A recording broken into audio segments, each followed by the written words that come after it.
Chapter 360. Although the current situation was absolutely unfavorable for Youngji, she had not reached the point where she had to surrender without a fight. Her shoulder joint was dislocated, her knee joint was dislocated, and Ryudo's hand was still clasped behind Ayam's neck. She was like a death god's scythe that could fall at any time. Even so, Youngji still slowly closed her eyes and began to think quickly in her mind. I can't let him leave this manor, or I'll die for nothing. But I can't move my hands and feet. Ayam wasn't Ryudo, she didn't really learn any martial arts, so naturally she couldn't use inner strength or dance strength. So in this situation, where she couldn't move her limbs, Ayam could only use one move. Da-da-da-da-da-da-da-da-da. But just as Ryudo carried Ayam to the manor's spacious hall, a flurry of footsteps quickly came from outside. Taking a closer look, a large group of people was rushing in from outside the manor. The one leading them was a young girl with silver hair and a face as cute as a doll. Behind the girl were a group of fully armed mercenaries. They were wearing sunglasses, wearing windbreakers, carrying 2 battle axes, machine guns, and rocket launchers. Ryudo, are you okay? Ugh. After rushing into the manor and seeing Ryudo's figure, Dunya, who was running at the front, instinctively wanted to ask, but when she saw that her man was carrying a beautiful woman, she suddenly felt awkward. Most people have never seen Tenmu Ayam's true appearance, so even a woman like Dunya and the 4 Amon clan members behind her were stunned by the woman's appearance and temperament. What kind of stunning beauty is this? She's like a witch. After a pause, the leader of the Amon clan member, couldn't help but push up his sunglasses and said sincerely, "Is this the time to talk about this?" After a sigh, Ryudo, who just ran down from the 2nd floor, hurriedly ran toward Dunya's group. There were about 100 people in Dunya's vanguard who rushed into the manor to provide support.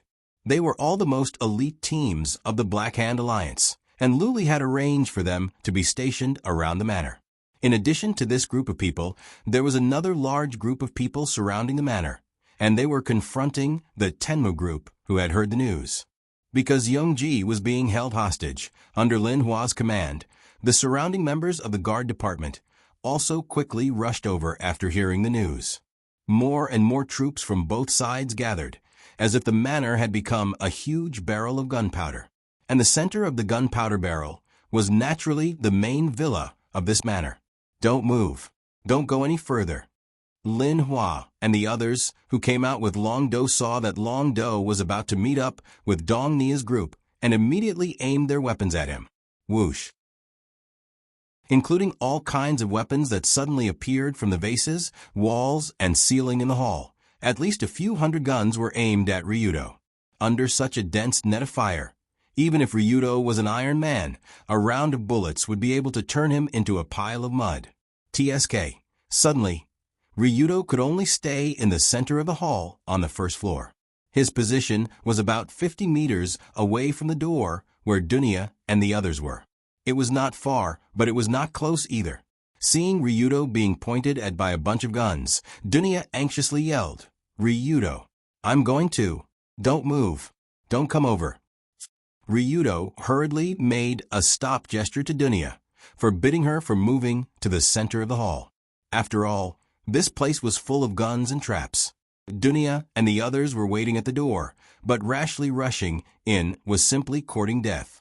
When they saw that Long Do had finally stopped, Lin Hua, Huanan, and the others who had caught up from behind also breathed a sigh of relief. They walked down the hall and surrounded Long Do. At this moment, the situation in the hall of the manor became very subtle. The leader of the Black Hand Alliance, Ryudo, stood in the center of the hall, holding the boss of the Heavenly Eye group, Ayam. At the entrance of the hall stood Dunya, the Amen family, and a group of Black Hand Alliance elite members.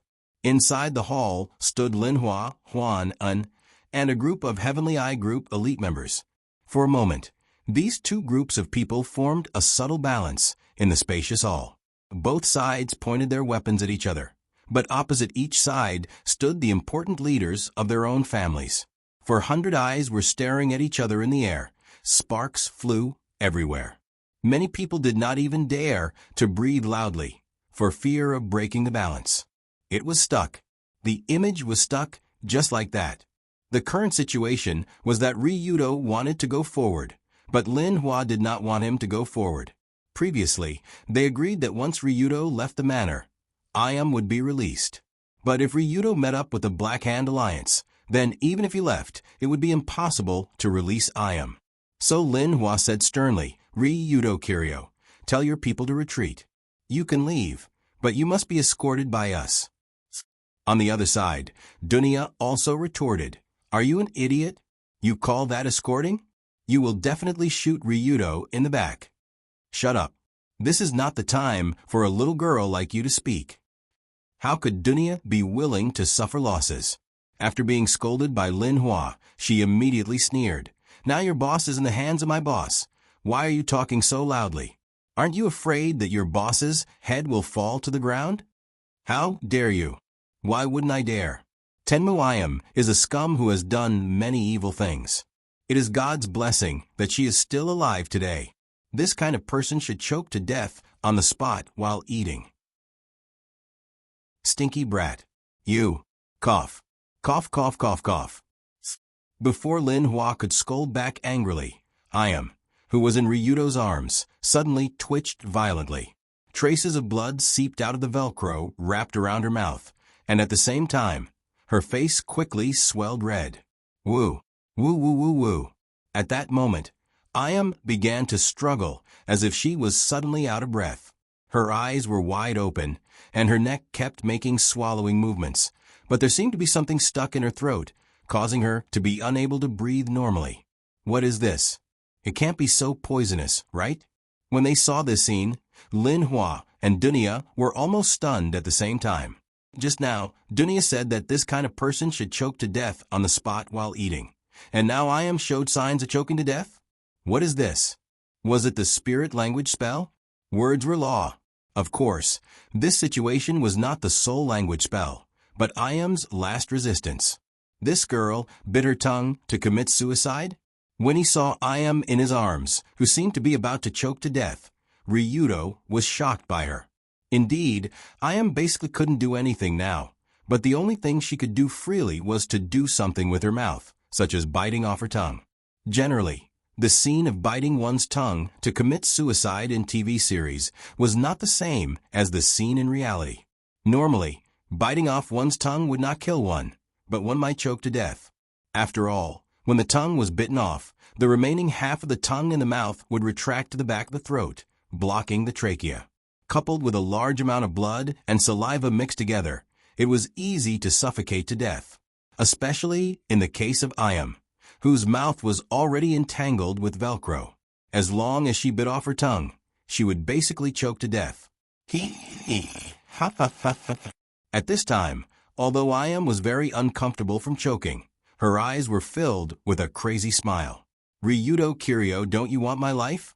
Then take it, but you and your cute little wife will have to accompany me to the Yellow Springs underworld. Crazy. This girl is crazy. Ryudo naturally knew Ayam's thoughts. As long as she stopped her heart, the heartbeat bomb under the manor would immediately detonate. No one nearby would be able to escape. This kind of self-destructive move to kill 1,000 enemies was really not something a madman could do. But it did indeed push Ryudo to a desperate situation. Because when she saw the sudden change on Lady Ayam's side, as if she was about to choke to death, Lin Hana suddenly could not hold it in anymore. She obviously thought that this situation was caused by Ryudo, so she quickly shouted, Fire! Fire! Kill them! Take back Lady Ayam! With the order of Lin Hana, in addition to the group of mercenaries behind her and the group of black feather ninjas led by Huanan, the automatic machine guns and turrets and other defensive facilities around the hall also began to move quickly. Although this was very likely to hurt Lady Ayam, Lin Hana did not care so much. The situation was getting worse, so she might as well take the last gamble. Otherwise, she could only watch Lady Ayam die under Ryudo's dirty trick. Oh no, I can't dodge so many bullets. At that moment, Ryudo instinctively picked up Ayam, who was about to choke to death, and jumped to the side, but there happened to be a few machine gun turrets in front of him. The bullets of these automatic machine gun turrets hit Ryudo at such a close distance, and it could cause fatal injuries. The worst thing was that Ayam, who was in his arms, might also be killed by the turrets. As long as Ayam died, this game would be restarted. So many things before would be meaningless. So now Ryudo not only had to ensure that he did not die, but also that Ayam did not die. He also had to find a place to heal her as soon as possible. But the automatic machine gun turrets in front of him, just as Ryudo was about to try to block the turret bullets with his arm in front of him, a strange sound suddenly came from the entire hall. Immediately afterward, the chandelier hanging at the top of the hall immediately went out, and the various turrets and defensive measures that were originally powered suddenly stopped moving. It seemed that someone had cut off the various electrical devices in the manor at this critical moment. The only one who could do this should be Sensible alone. Obviously, he had hacked into the manor at this time and cut off the power in the hall. Well done, Sensible. Seeing that the turret in front of him did not fire any bullets, Ryudo also quickly jumped forward with Ayam in his arms. He dodged the rain of bullets from Lin Hana's side and smashed open a corridor window leading to the second floor. Bang! With the sound of the window shattering, Ryudo and Ayam disappeared from the hall at the same time. Chapter 361. When Ryudo and Ayam jumped towards the second floor's corridor, half of the people in the room looked in that direction, while the other half didn't. Spread out. Spread out. In fact, the moment Lin Hana's mercenaries were about to open fire, the captain of the Dragonfang squad, who was dispatched from the Rulong Security Company, gave the order to disperse. Bang, bang, bang. For a moment, deafening gunshots were heard in the spacious hall. Lin Hana's guards raised their guns and fired back, while the Dragonfang squad also returned fire under the command of their captain. The hall was suddenly filled with gunshots, and flames filled the air. From the moment the first round of gunshots were heard, this place was no longer a manor, but a battlefield, a place where people could die at any time. The Heavenly Eye Group's mercenaries were madly shooting at the door from across the hall, while the Dragonfang squad was dodging and firing back. Because both sides were elite soldiers, only a few corpses were left after the first round of gunfire. More and more members from both sides began to surround and circle around, expanding the battlefield to cover the entire building, not just the hall. But just as the two sides were about to enter the battle zone, a few shadows quickly circled around the corridor from the back and chased after Ryudo through the window. The movement speed of these shadows was extremely special. They lowered their bodies and ran down the stairs to the second floor. Their speed was even faster than a sprinter. They were as fast as lightning. Chase them. We must catch up to Ayam-sama. In that instant, the group of black shadows that rushed directly to the second floor was naturally Huan, and the elite black feather ninja he led. After leaving a portion of the ninjas to deal with the battle in the hall, Huan wanted to lead the elites to catch up to Ryudo and kill him. At the very least, they had to snatch back Ayam-sama. Because the Black Feathers ninjas were too fast and their movements were too stealthy, the Amon clan and the Dragonfang squad didn't even notice their movements. Instead, they were focused on exchanging fire with the mercenaries of the guard department.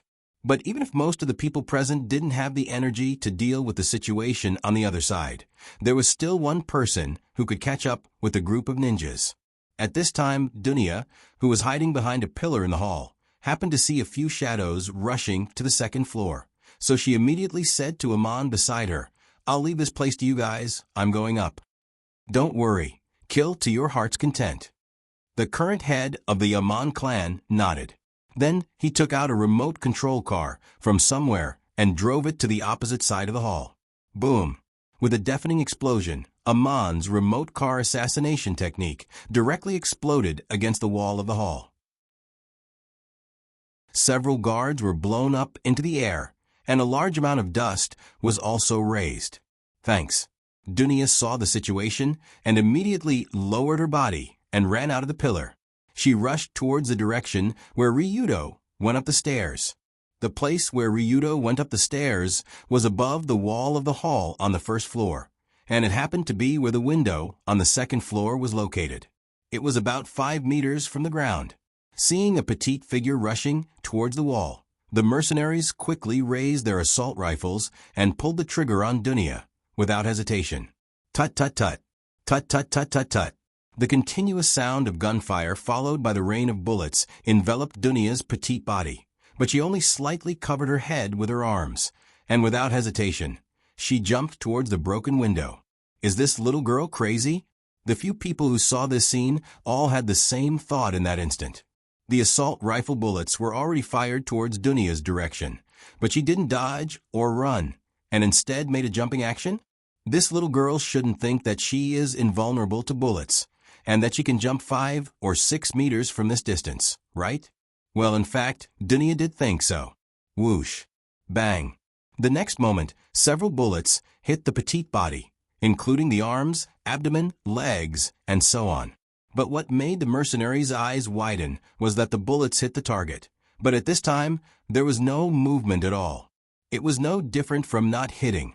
Yes, the bullets hit, but Dunya's movements were not slow at all, and there were no bullet holes or bleeding on her body, as if the bullets were just tickling her. Boom. Then her seemingly slender right leg, which was stronger than an elephant, stepped on the ground, and an even more exaggerated scene appeared. In the hall, gunshots were heard everywhere, and smoke filled the air. Meanwhile, Dunya's petite body abruptly leaped into the air, reaching a height of more than 5 meters, like a celestial being. She directly rushed into the glass window that Ryudo had just smashed. What the hell is this? Why is there a ghost in the middle of the day? The few mercenaries who were lucky enough to witness this scene were all dumbfounded, because this situation was completely beyond their understanding of humans. Indeed, that scene did seem a little exaggerated. After all, how could a living human not be afraid of assault rifle bullets and still be able to jump 5 meters vertically? But the reason why Dunya was able to do this, other than her inhuman LV-5 physique, the 3 pieces of equipment that Ryudo gave her in Moscow were also very important. Rogue's gel body armor, together with her physique, could completely block most bullets. Rogue's supercharged gloves, together with her physique, could completely overturn a car with one punch. Rogue's turbo shoes, together with her physique, could completely jump to a height of 2 or 3 floors.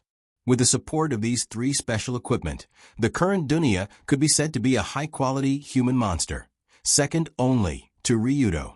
Unless she was hit in the head by a sniper rifle or a bomb at close range, it was really difficult to kill her. And it was because of this that after Dunya jumped to the second-floor corridor, she turned her head and saw the group of black feather ninjas running towards the end of the corridor. In an instant, Dunya didn't say much, but instead, she lowered her body and used a very special way to swing her legs. Her whole body turned into a white light and chased after the group of black shadows. Dunya's speed was also very fast, even faster than the group of ninjas in front of her who were famous for their assassination. What was even more exaggerated was that when she rushed, she wasn't as light as the group of ninjas in front of her. Instead, every step she took seemed to make a big hole in the floor of the corridor. Boom, boom, boom, boom, boom. What's going on? Is there an elephant chasing from behind? Feeling the strong movement behind the corridor, Juanan couldn't help but turn his head to look, but he saw a petite white figure quickly approaching like a ghost. This girl is the young miss of the Saitu Guild. Saitu Dunya? As the leader of the Black Feather Ninjas, Juanan naturally had the detailed information of almost all the members of the Black Hand Alliance, with Ryudo as the core of the Black Hand Alliance. According to the information, Saitu Dunya was also a warrior in the industry. People called her Silver Violent Bear. Although she was young, her fighting ability was extremely strong. TSK, now we are busy chasing Ayam. Sama, we don't have time to deal with her. From Juanan's point of view, he was already a certain distance away from Ryudo, who was carrying Ayam. It was not easy to catch up with the two in front of him. If he was delayed by Dunya here, it would be even more impossible. So Juanan shouted to a young subordinate next to him, "Shinobu, go and kill the kid behind. Yes. After receiving the order from his leader, the top assassin of the Black Feather Ninjas, Shinobu quickly nodded and responded with a weak voice that was almost inaudible. Shinobu, from the appearance, he was a very thin young man. His body was as thin as a 13 or 14-year-old boy. His delicate face was as white as a sheet of paper. Even in the daytime, he looked like a living ghost. But when he quickly stopped, turned around, and rushed toward Dunya at the back of the corridor, a trace of disdain flashed in his eyes. The young miss of the Saito Guild. Saito Dunya. A year ago, I didn't kill you at the Tokyo Emperor Hotel, and now you take the initiative to come to me. It seems that you are destined to die in my hands. That's right, a year ago, Tokyo Emperor Hotel. During the kidnapping of Dunya, Shinobu did have a chance to meet with Dunya, and he almost assassinated her father in front of her.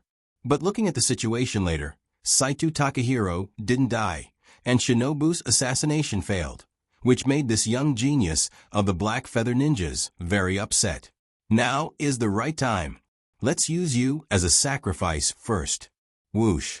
In the blink of an eye, Shinobu's body turned into a black light.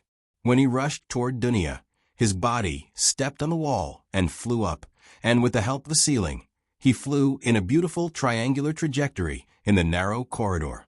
Black Feather Inner Technique. Triangle Flying Shadow. Whoosh. A black light, a sharp black luster, appeared from Shinobu's sleeve, and from a very strange angle, it stabbed toward Dunya's head. The Black Feather Ninjas were usually known for their powerful inner techniques, but Shinobu was obviously an anomaly in this group, and he walked the path of speed. By minimizing his weight, he gave up his strength in exchange for super high speed that was almost beyond human limits.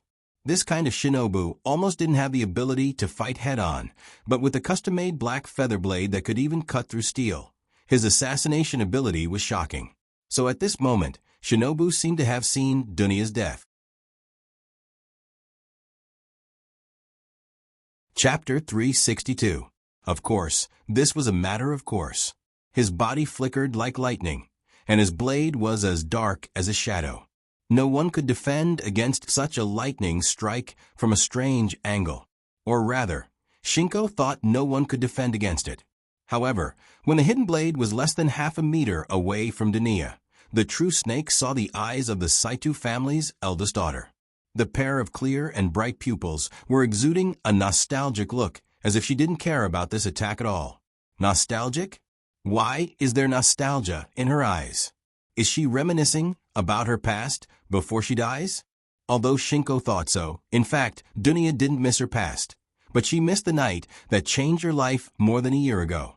For Dunya, it was from that moment that her life began to move on the right track. The large-scale celebration of the 300th anniversary of Saito Guild Hall, the shocking assassination in Tokyo Emperor Hotel, and the pursuit that lasted until the middle of the night after she was kidnapped. On that day, her father's chest was pierced by a sword, and he fell in a pool of blood. On that day, the pitch-black sword light pierced towards his chest. On that day, a young man stepped forward and saved the father and daughter. From that day onwards, Dunya's life was tied to Ryudo's, and at the same time, it was also tied to the word martial arts. It had been more than a year since that day that changed her life. The current Miss Saito was no longer the girl who could only tremble in fear when facing the blade that killed her father. The same action, the same person, but a different scene. It was the same ghost-like thin young assassin, the same pitch-black hidden blade, and the same death god's thorn that was falling towards Dunya. However, in Dunya's eyes, this seemingly terrifying attack was no threat at all. Yes, no threat at all. The Black Feather Inner Technique, Triangle Flying Shadow, that the real snake was so proud of, and its super-fast speed was like a bat baring its fangs and brandishing its claws in front of Dunya. No matter how fast the bat was, no matter how scary it looked, it would never be able to defeat the bear. Moreover, Dunya was not an ordinary bear. She was a bear that had undergone strict martial arts training, been strengthened by the Hell Butterfly medicine, and was equipped with a bunch of pay-to-win equipment. She was a bear that had been completely sublimated from the inside out. She could be said to be a tyrant among bears. Thus, just as the real snake's blade was about to pierce through Dunia's head, her figure disappeared from her original position. What? In the next moment, the corners of the true snake's mouth that had been curling up slightly turned into a surprised curve. Dunia clearly did not move. She was clearly in the same spot. However, just as the sword was about to hit her forehead, the girl suddenly disappeared. It didn't make sense. At least, from the perspective of a real snake, it didn't make sense at all. However, this strange movement method that did not make sense was one of the three great mysteries of the ancient style, called Furamaki-style martial arts.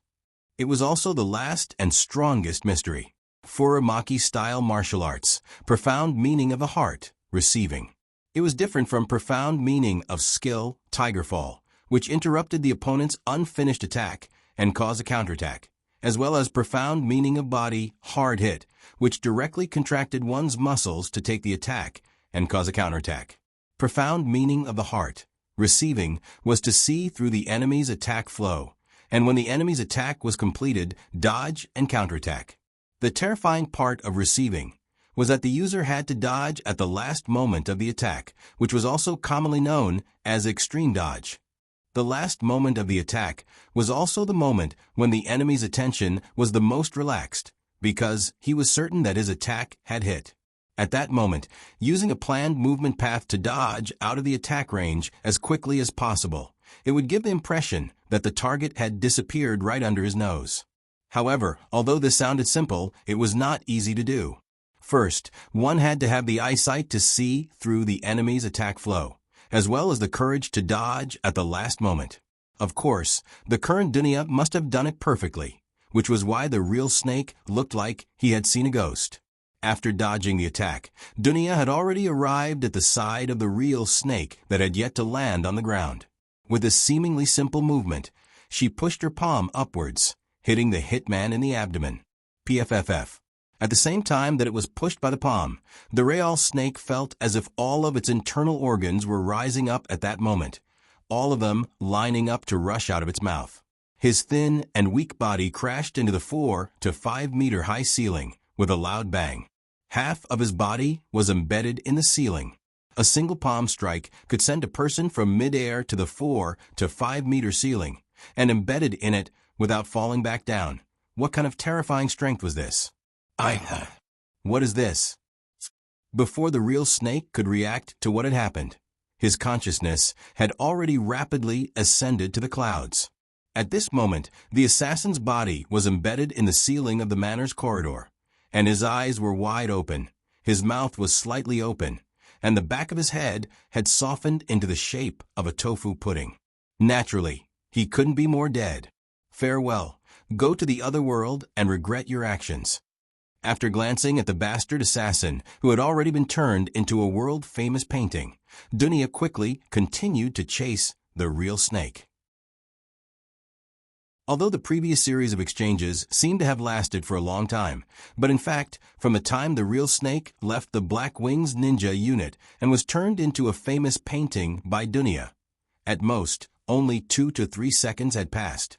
Such a top-level assassin, a top-level ninja, who made Dunia tremble more than a year ago.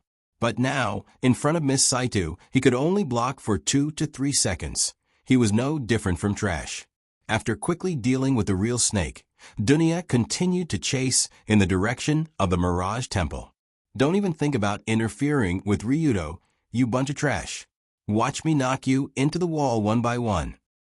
As she chased after Yonkai, Dunia's body was filled with a surging murderous aura. Coupled with her rumbling steps, she looked extremely imposing. While Dunia and the ninjas continued the game of chase on the second floor, on the first floor, in the surrounding garden, and the pavilion, a bloody battle was still ongoing. Again.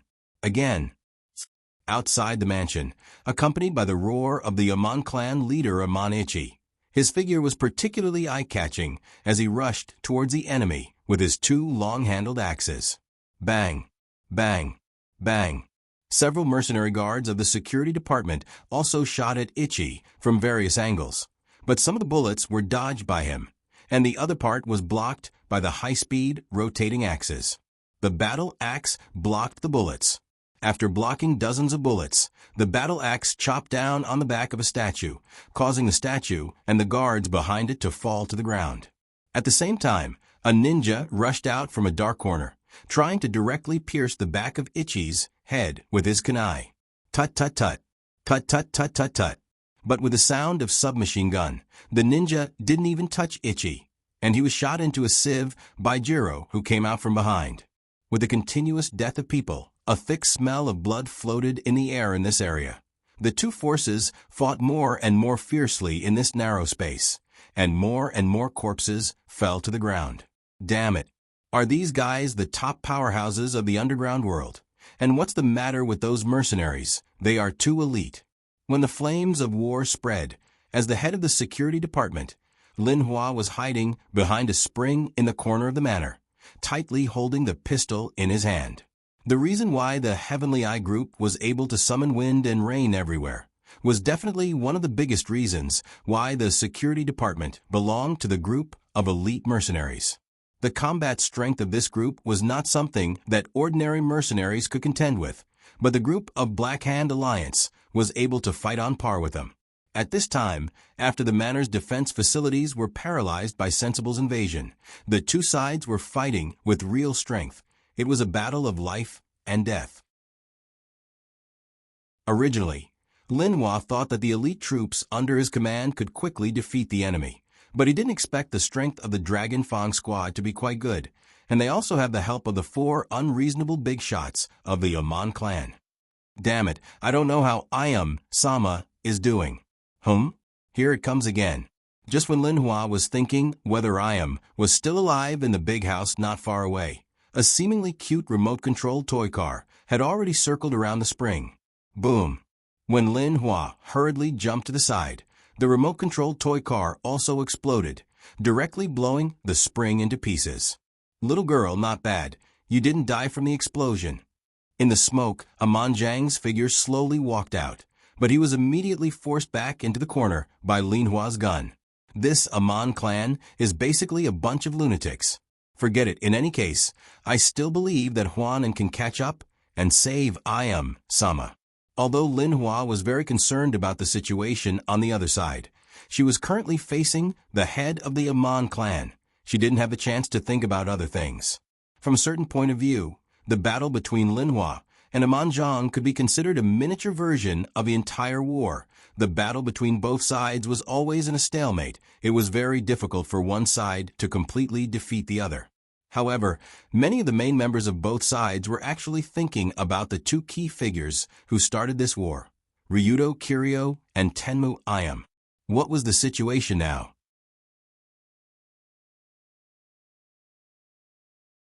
Chapter 363. In fact, when Ryudo quickly rushed to the second floor with Ayam in his arms, he was already running while tearing off the Velcro on Ayam's face and releasing the blood inside. Pucci. The moment the Velcro was torn off, a large amount of blood gushed out from Ayam's red lips, directly dyeing her and Ryudo's clothes red. This guy is really ruthless. I'm convinced. After quickly leaving Huanan behind, Ryudo rushed toward the stairs on the 3rd floor with Ayam in his arms. At the same time, he reached into the woman's mouth and pulled out her bitten tongue. His hand went in, and it felt sticky. Blood and saliva were mixed together, plus Ayam had been trying to close her teeth, making Ryudo's dragging action very difficult. But not long after, Ryudo successfully pried open her teeth and pulled out the tongue that had been bitten off more than half and was stuck in her throat. It was very difficult to bite off one's own tongue if one didn't have great perseverance. Especially when her mouth was sealed, he didn't know how she could bite like this. After finally being able to breathe smoothly, Ayam first showed a strange smile and said, "The mud smells so good.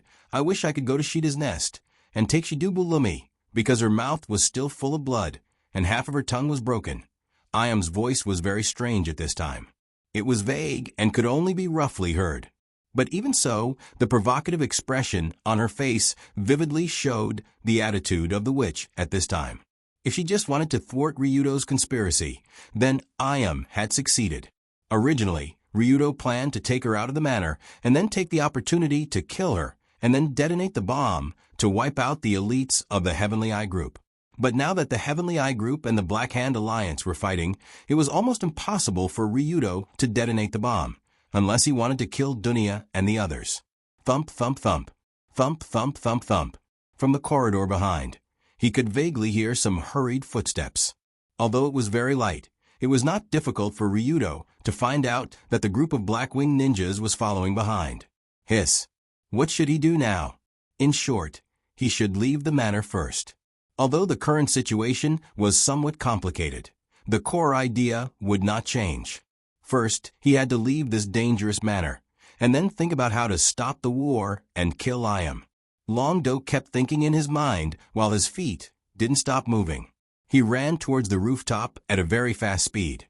Now that the first-floor hall and the surroundings had become a battlefield, it would be troublesome to directly rush out, so it was better to leave from the top floor. As long as he reached the top floor, Ryudo could take out his Wallace and fly away with Iam, then turn around and clean up the situation here. Then everything would be very simple. Just as Ryudo was thinking, he had already quickly carried Iam to the 5th-floor rooftop of the manor's main villa. But at this time, Ryudo, who stepped on the rooftop, happened to see a huge black shadow in the sky not far away. What is that thing? Is it a plane? Ryudo had never seen such a huge flying machine in his life. Its length and width was at least 5 times that of a normal plane. Flying in the sea of clouds was as shocking as a huge aircraft carrier. At this time, the black shadow was obviously slowly descending. The huge black body was like a mountain peak cutting through the clouds, plunging down to the ground. The scene was very spectacular. When the black shadow left the shroud of the clouds, Ryudo discovered that it was actually a huge, heavy-duty airship. At first glance, it looked like a huge oval-shaped balloon, but below the balloon was a huge and complex structure like an aircraft carrier. This kind of huge, heavy-duty airship fortress was very rare in recent years. Its synonym was the Zeppelin airship that was developed by the German Republic. However, compared to the 6th Heavenly Devil that had been built with the advanced technologies of the Heavenly Eye Group, the Zeppelin was like a child's toy. That's right, this huge heavy-duty airship was called the 6th Heavenly Demon.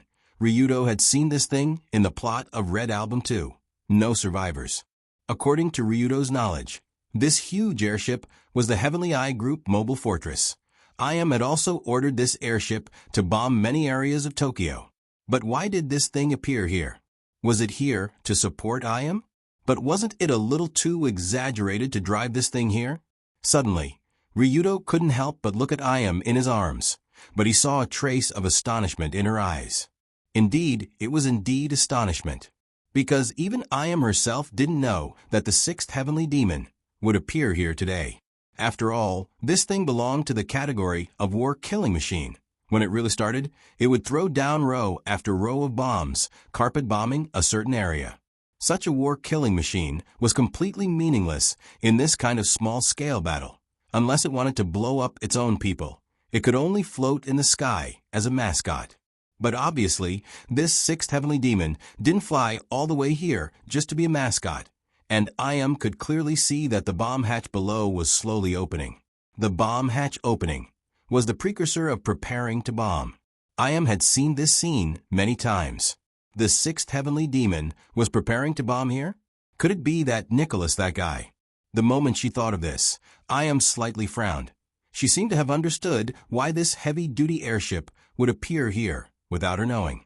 At the same time, Ryudo, Iam, Lin Hua, and the others in the manor below were extremely surprised by the sudden appearance of the behemoth in the sky. The man in a long trench coat standing in the main cockpit of the airship, Nicholas, gave the order to prepare for bombing. Do it. Raise the manor below to the ground. Although his big boss, Tenmu Iam, Lin Hua, Huan Un, and other colleagues were still in the manor, Nikolai did not hesitate to issue this order. Upon closer inspection, it wasn't hard to notice that there was another short man standing beside him. It was a man who appeared on a TV program not long ago and announced the extreme Tao, extreme Tao, extreme Tao, extreme Tao, extreme Tao, extreme Tao, extreme Tao, extreme Tao, extreme Tao, extreme Tao, extreme Tao, extreme Tao, extreme Tao, extreme Tao. The current Golden Heron and Prime Minister of Japan Tanago Shinzo, or rather, the substitute of the man named Tanago Shinzo, had long rotted away in some stinky ditch. At this time, the short old man, who was nominally the Prime Minister of Japan, smiled at Nikolai and said, "Nikolai-sama is really clever. You can actually think of taking advantage of this opportunity to wipe out those guys in one fell swoop. It's really wonderful." According to what Tanago Shinzo knew, most of the high-end forces of the Tenma Group and the Black Hand Alliance, and the leaders of both sides were basically gathered in the manor. As long as the bomb fell and razed the manor to the ground, Nikolai-sama could rightfully take over everything in the Tenma Group. After that, they only needed to eradicate the Black Hand Alliance that lacked the main force. At that time, they would be the king of this country. It's not that I did too well, but that woman has fallen. During this time, her attention was all on Ryudo Kiryu, and there was no way for her to control the overall situation. Instead, it benefited me. Looking at the situation in the manor below through the observation screen, Nikolai couldn't help but reveal a cruel smile. Nikolai was a man born with a rebellious nature. What he was best at was betrayal, and **king betrayal. Speaking of which, Nikolai actually didn't have the intention to betray his boss at the beginning, who knew that his boss actually wanted to go on a date with the leader of the enemy, which made him think of something. Tenmu Ayam. A woman immersed in love can't have the power to change the world. Let me complete this great undertaking for you. With this in mind, Nikolai secretly planned the bombing operation. Because he was the head of the Ministry of War, and because he was also an old fox, it wasn't difficult to hide from Ayam, who was in love and had her attention on Ryudo. It just depended on whether he had the courage to do it. So at this moment, the huge six-sky demon appeared out of nowhere and covered the entire sky of the manor. "Let go of me." At this time, Ayam, who was still in Ryudo's embrace, quickly said, "Nikolai wants to indiscriminately bomb this place. Let go of me, or everyone here will die." W.A. What? Nikolai's guy rebelled? But it seemed to be quite normal. Ryudo also knew that Nikolai was born with a rebellious nature, but he didn't expect him to seize such a good opportunity to get rid of him and Ayam in one fell swoop. The six-sky demon's carpet bombing was terrifying. Ryudo had seen it in the game. Moreover, there was a heartbeat bomb buried under the manor. If it really exploded, no one in the manor would be able to escape. Kacha. At this critical moment, Ryudo quickly reached out and twisted Ayam's shoulder joints, allowing her to regain the ability to move her hands. After she could move her arms, Ayam didn't hesitate and immediately pressed the communication button on her collar. She used a muffled voice to order Ling Hua, who was in the manor, "Cease fire immediately. Everyone evacuate as fast as possible. I repeat, cease fire immediately. Everyone evacuate as fast as possible." At the same time, Ryudo also opened his communication device and said to Colored Glaze in the command center, "Immediately tell Dunya and the others to stop fighting and leave as fast as possible, or else rumble, rumble, rumble." When Ayam and Ryudo gave their orders, the huge airship in the sky had already dropped the first wave of unguided bombs.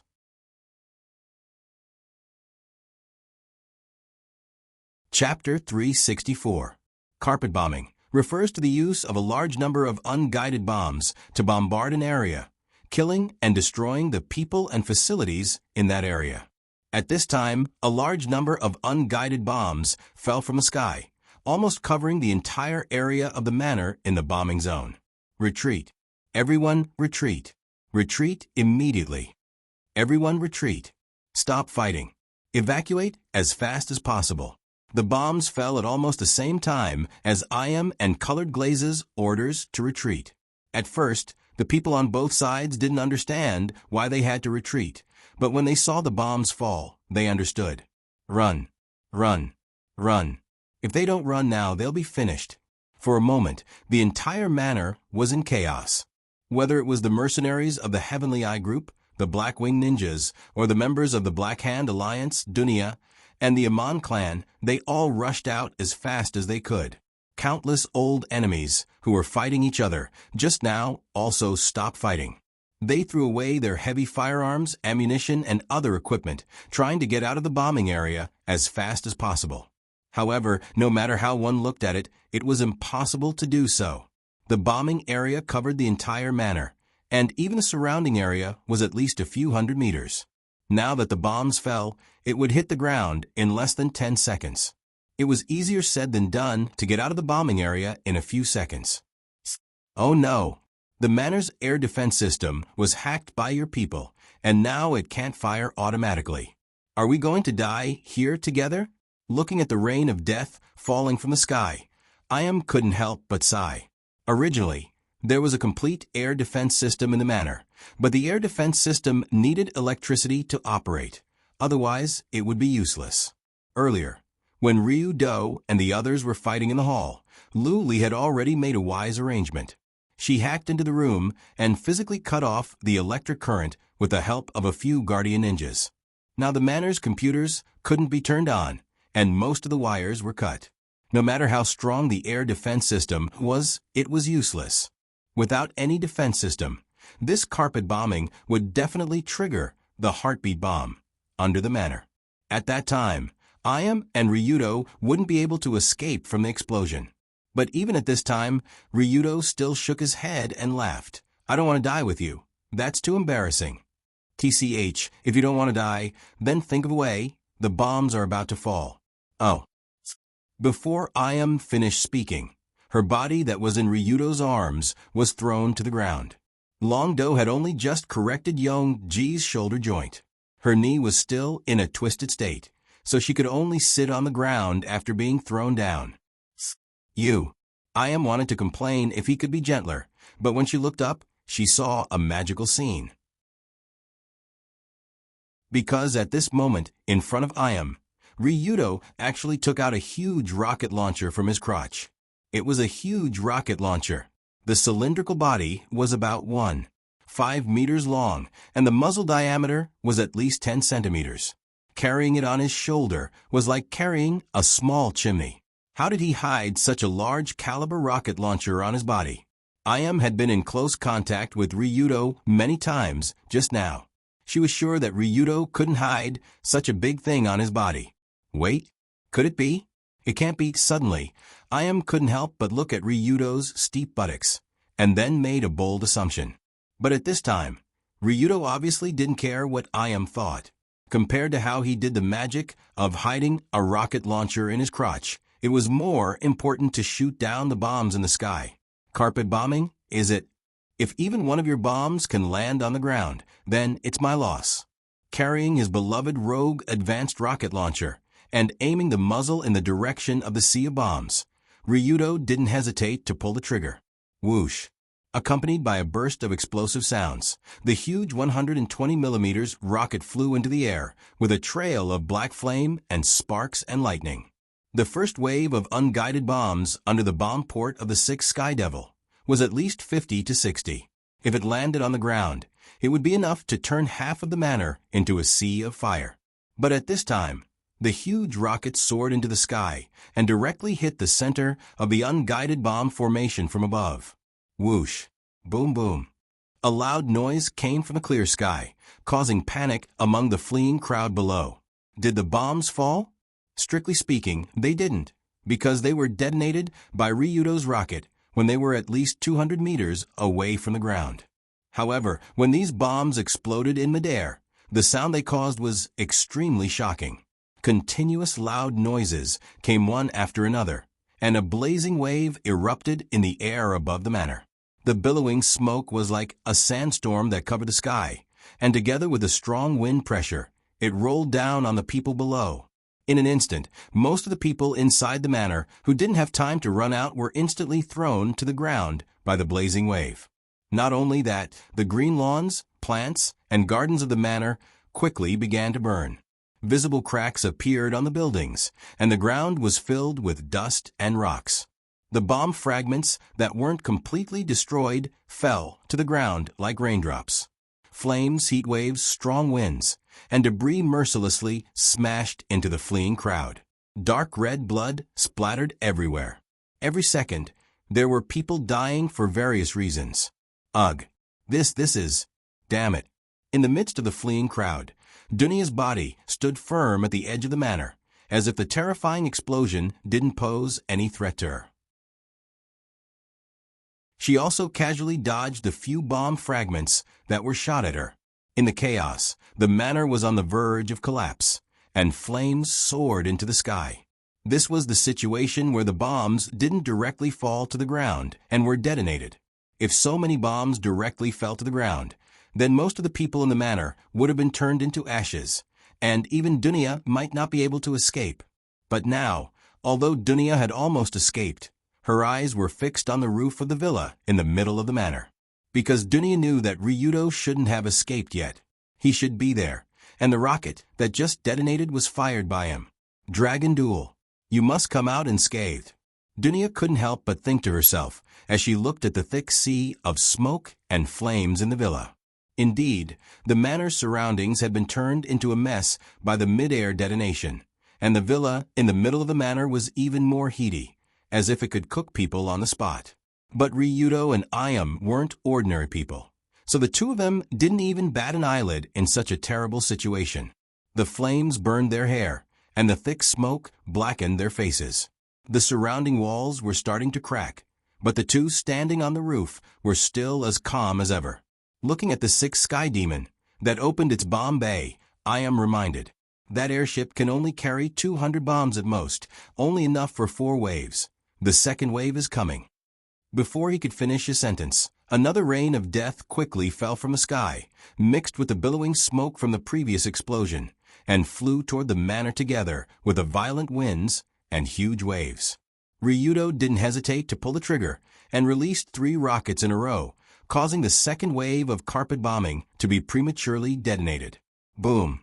There was another wave of violent explosions, and the second wave of strong winds swept over, almost washing the entire manor once again.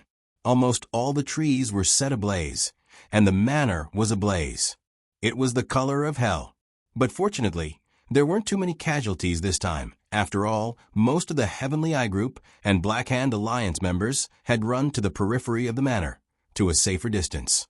Seeing that the second wave of bombing didn't succeed in razing the manor to the ground, Nicholas, in the Sixth Sky Demon, frowned and shouted, "Throw all the remaining bombs down at once.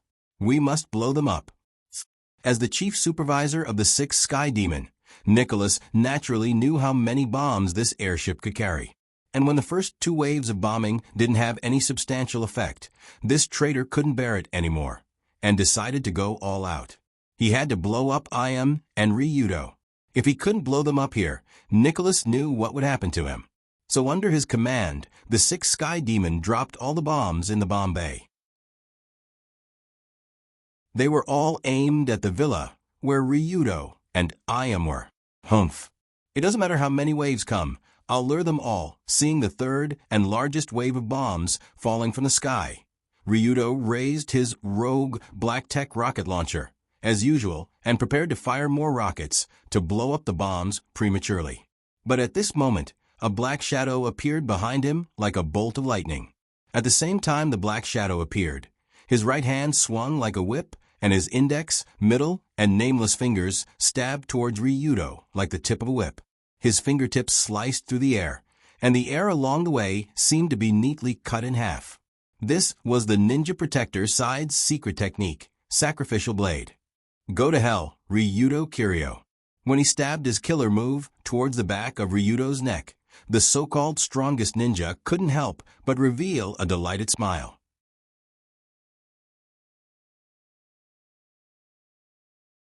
Chapter 365. For the little bastard Juan, and to jump out at this time, not only Ryudo, but even Ayam didn't expect it. How should one describe Juan and's current actions?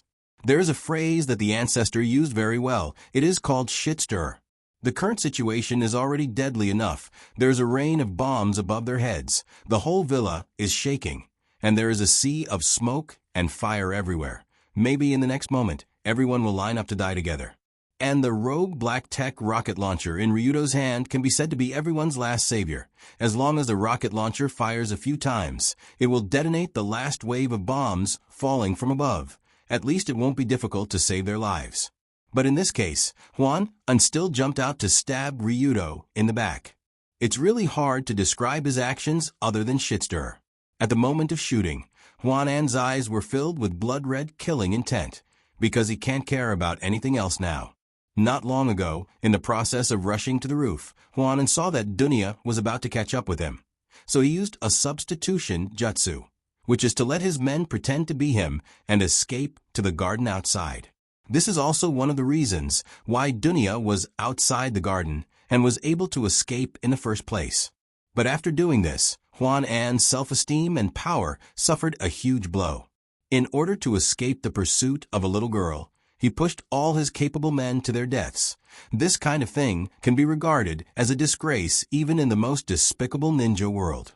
But Hwan An is too lazy to care about this now, because he only wants one thing, and that is Ryudo's life. Kill him, kill him, kill him. No matter what, he must kill him.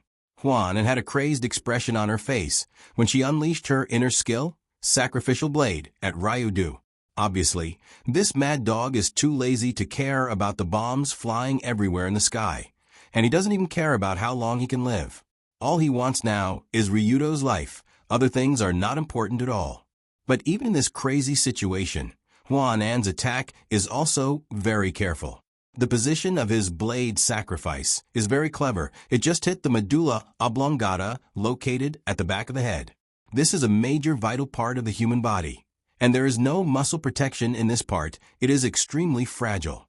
Even with Ryudo's physical fitness, it is impossible to use this fragile vital part to resist the attack. If it hit him, he will definitely die. The most important thing was that Longdo's attention was on the rocket launcher in his hand. He was watching the bombs falling from the sky and had no time or energy to deal with the illusion temple. It's over. Do I have to start over again? After perceiving Hwan's attack, Ryudo can't help but shake his head. He can't avoid this attack now. If he dodges, the rocket launcher in his hand will definitely not hit the target, and the bombs falling from the sky will still blow the ground to ashes. But if he doesn't dodge, the medulla oblongata alone can't resist this attack, and he will still die. Thinking of this, Ryudo gave up futile resistance, stood in place, and pulled the trigger in his hand. Even if he dies, he must finish this shot. Anyway, for him, the worst case is to start over again. If he dies, then he dies. It's not like he hasn't died before. Zap. Thus, just as the rocket launcher fired an ear-piercing explosion, and the rocket flew up into the sky with black flames, the sound of a sharp weapon cutting came from behind Longdo. But strangely, Ryudo didn't feel anything at all. There's no pain of being stabbed in the medulla oblongata. Huh? What's going on? In the next moment, Longdo turned around and saw a scene that he couldn't believe. It's Ayam, the woman who was sitting next to Ryudo, the woman who can't move her legs freely. When Hwan An's blade was about to pierce the back of Ryudo's head, Ayam didn't hesitate to jump forward with her hands on the ground. She took out a small blade from her sleeve and slashed at Hwan An's leg. This slash didn't seem to be very powerful, but that unremarkable blade was incomparably sharp. It actually directly cut off Hwan An's left leg at the knee. The cut is as smooth as a mirror. Plop. Then Hwan An lost his balance and fell to the ground, and the blade in his hand was missing. The moment he fell to the ground, the huge wound on Hwan An's leg spurted out a lot of blood like a fountain, and he looked at his boss in disbelief, as if he didn't understand why his boss suddenly changed sides. So this Chinmu group intelligence department had asked with fear, "Young Ayam-sama, Hwan didn't expect that he would be stabbed in the back by Ayam-sama one day. Of course, Ayam also didn't expect that she would have such a stupid subordinate. At this time he was still thinking about killing, as if he didn't care about the bomb rain in the sky. It doesn't matter if you want to die, but don't drag me to die with you. Okay?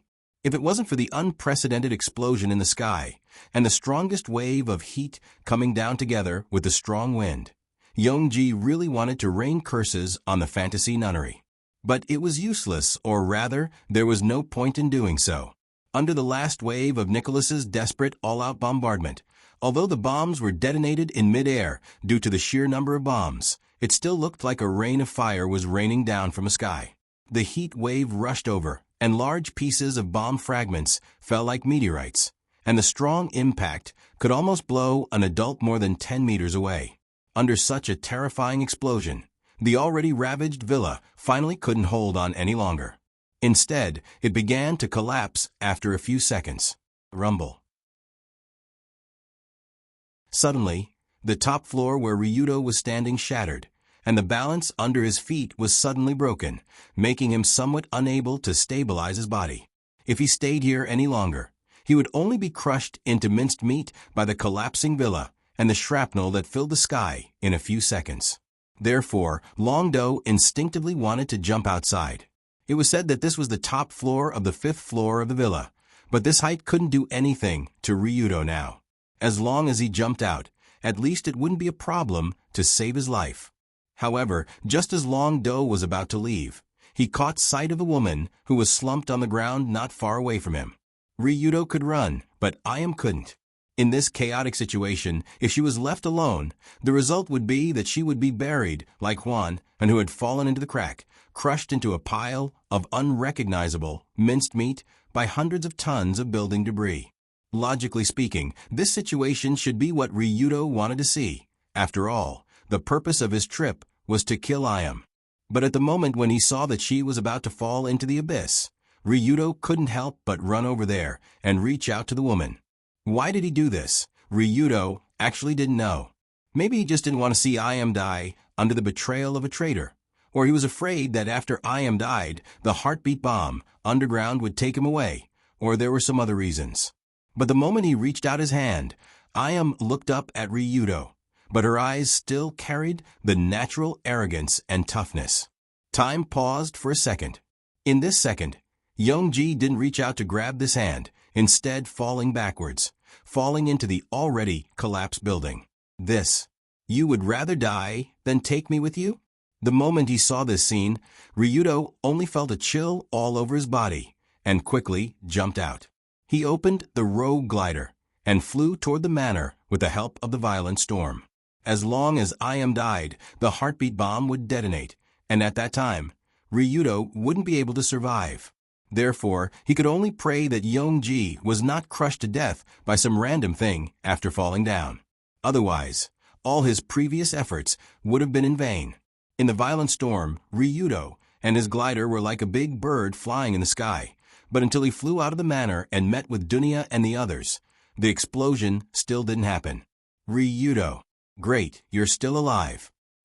When Longdo landed on the ground, Dunya, who had been waiting outside the manor, hurriedly ran over and clung to him like a big tree bear.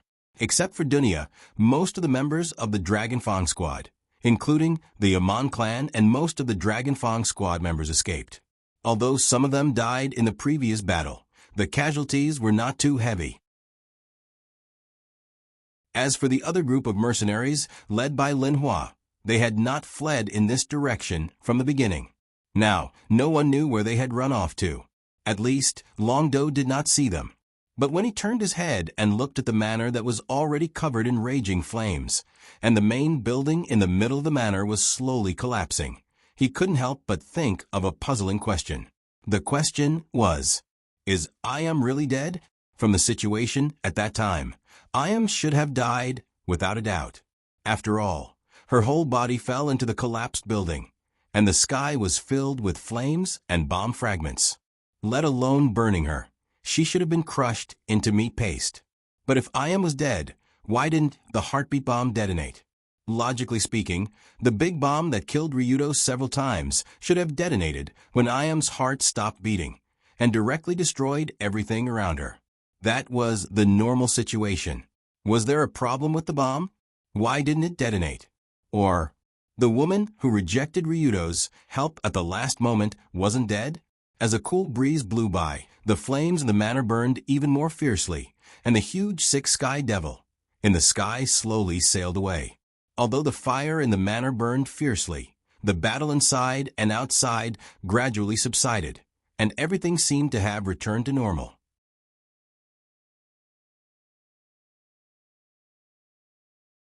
Chapter 366.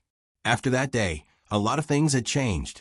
After losing Iam, the Tenmu group became Nicholas. He and the fake golden heron Shinzo Tanagawa occupied the unfettered Sky Tower in an attempt to rebuild their own hegemony.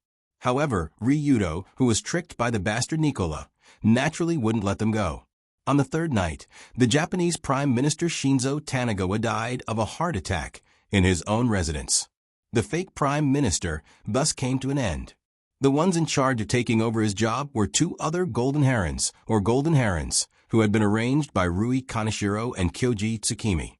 They were also loyal to the Yatsuki and the Black Hand Alliance. After the new Prime Minister came to power, he immediately overturned the previous Extreme Drive-Out Act and slowly calmed down the storm involving extreme power. After that, Colored Glaze used the same method as Iam and stuffed a large number of his own people into the Diet, Parliament, and other places. He controlled all these official institutions in his own hands. As for the members of the old era who disobeyed and didn't support him, most of them were massacred. Almost all of them were packed up and thrown into Tokyo Bay by the Black Hand Alliance. For a time, the whole of Tokyo was swept by a bloody storm invisible to ordinary people. A large number of officials, nobles, and upper-class people were dealt with by Yatsuki and the Black Hand Alliance. Countless people were killed, and those who survived almost all wagged their tails and begged for mercy to the new rulers, begging for their lives. Fortunately, Ryudo didn't need to worry about these things. Naturally, Rui and the others would take care of it properly. On the morning of the seventh day, the area of the manor that had been bombed by the earth-shattering battle had been cleaned up by more than half. From the remains of the collapsed and scorched building, people found corpse. It was a corpse that was missing a right arm. Before death, the face seemed to be filled with fear and unwillingness. There was no doubt that this corpse came from the head of the Tenmu Group's secret department. Juan and Ryudo saw with his own eyes that he was involved in the collapsed building. It was reasonable for him to die here. But what was very strange was that there was no corpse of the other person found at the scene. Ryudo stood aside and watched with a complicated expression on his face as the workers from Yamakata Crow dug out the giant heartbeat bomb, buried in the ground, and carefully carried it away. The huge bomb was almost the size of an entire house. It was no wonder that the explosion range could affect the entire manor. After the professional bomb disposal personnel removed the detonation system, the big guy that was deliberately shaped like a heart was slowly carried away amidst the exclamations of the group of people. According to the investigation of the bomb disposal personnel, the detonation system of the bomb had been operating normally before, and it also had a built-in power source, so it would not fail to detonate due to a power failure. Are you still doubtful? As Ryudo watched the huge bomb being carried away, a feminine voice came from behind him. Yes. Ryudo turned to look at Rue Hui and said with a smile, "It's hard not to be puzzled by this scene. No one can tell whether she's dead or alive. Now it seems that she's dead. Otherwise, she wouldn't have let Nicholas die so easily." Rue Hui also turned to look at the hollowed-out villa area not far away, then shook her head slightly. According to the latest intelligence, the former head of the weapons department who betrayed the Tenmu group died 5 hours ago on the snowy Siberian tundra. The people who killed Nicholas were his two former colleagues, the head of the guards department, Lin Hua, and the head of the pharmacology department, Yomi. They hung Nicholas's body, which was riddled with holes, on the top of Mount Elbrus, the highest mountain in the Northland, as a consolation for the big boss of the Heavenly Eye group, who had been killed by the traitor. From this point of view, Lin Hua and the others should have thought that Iam was dead. And if Iam was still alive, she definitely wouldn't have simply shot Nicholas to death. But even so, there were some things that couldn't be explained this way, because the body of the supposedly dead person wasn't found under the burned villa. There was a body in the Mirage Nunnery that fell at about the same time, but Iam's body wasn't. And from the deep excavation of the wreckage of the villa, there wasn't any secret passage under the villa that could escape. The most important thing was that the heartbeat bomb didn't activate. The bomb's setting was that as soon as Iam's heartbeat stopped, the chip in her heart would immediately send out a signal to detonate it. Until it was dug out, all the functions of the heartbeat bomb were still normal. In other words, the moment Iam died, this thing should have already exploded. But it didn't. This thing didn't detonate at all, which meant that Iam's heart didn't stop beating. No one knew if she was alive or dead. Other than being mysterious or strange, it was really difficult to use normal logic to describe this situation. At this time, Rue Hui smiled bitterly and said, "Actually, let's think about it more simply. Maybe her body was burned into charcoal and mixed with the wreckage of the building, so we couldn't find it. That's true, but the body in the Mirage Nunnery is still intact. Even if Iam was burned, there shouldn't be no trace left. Then we can only suspect that she turned into a butterfly in the fire and flew to another world." Looking at the dark scorched land not far away, Rue Hui seemed to recall the scene of her playing with Iam by the lake. That mature little girl, that witch who killed without batting an eyelid, that descendant of the Qianmu clan that had been entangled with the Kamiyoshi clan for hundreds of years. Did she really disappear just like that? If Iam was really dead, although Rue Hui felt a little sad, she should be happy on the whole. After all, this was a huge problem. But the current situation made her feel the same as Ryudo. She felt very complicated, and she couldn't figure out if that person was truly dead or not. However, it was meaningless for the two of them to think about it now. After all, whether Iam was dead or alive wasn't up to them to decide. Before Iam appeared, they had to live normally. So when Ryudo and Rue Hui left the manor, the latter joked, "Things here are almost over. It's time for you to accompany Colored Glaze and the others to live a normal life." For such a long time, Ryudo had spent most of his time on the Qianmu group. Now that the Qianmu group had fallen apart, he could finally put down some of the tasks on his shoulders. Although there were still two ministers, led by the Defense Department and the Pharmacy Department leading the remaining troops. However, the power of that group was no longer what it used to be, and without Yongji's presence, they couldn't stir up any big waves. Most importantly, the Yatsuki was completely under the control of Rue Hui and Kyoji. In addition, after supporting the third Jinlu to become the prime minister, she was almost at the point where she could do whatever she wanted in the country. On the surface, the government forces, the secret Black Hand Alliance, plus the division of the Qianmu group and the disappearance of the leader. Now, Ryudo could indeed take a good rest. He didn't need to risk his life for the time being. Live a normal life. By the way, I've forgotten what it feels like. After hearing Rue Hui's words, Ryudo leaned back and slumped in the back seat of the car with a helpless expression on his face. Ever since Long Do had transmigrated to this world, he had been plotting every single day. Every single day, he had been fighting for his life. Every single day, he had been fighting to survive. This suddenly told him that the danger had basically been eliminated, and he could live a good life. He really wasn't used to it. Immediately, Rue Hui covered her mouth and laughed. "I see. Why don't you marry Colored Glaze first, and then quickly give birth to a big fat boy for me to take care of?" Marry? Although Rue Hui said it in a joking tone, Ryudo could hear that she was serious. After all, Yin was pregnant, and soon her stomach would swell. It wouldn't be good for her to be an unmarried mother, so it was better to get married first. And the most important thing was that since Yin was pregnant, Rue Hui naturally didn't want her daughter, Colored Glaze, to fall behind. She definitely hoped that Colored Glaze could also have a happy ending with her son-in-law as soon as possible. So the first thing to do was to get married. As long as they got married, they could live together legitimately. It was not a problem to have 2 children in 3 years. Besides, Rue Hui liked children, so she naturally hoped to have grandchildren as soon as possible. But thinking about it carefully, Ryudo was only 17 years old now, and the youngest, Dunya, was only 16 years old. If they got married so early, could they really get a marriage certificate? No, the most important thing was that Ryudo had 3 wives. How could they do it? After raising his doubts to Rue Hui smiled and said, "Don't tell me you are only thinking about this now." I was thinking about getting a citizenship from the Middle East, although it seemed troublesome after checking it. You don't have to make it so troublesome. I have revised the marriage law here.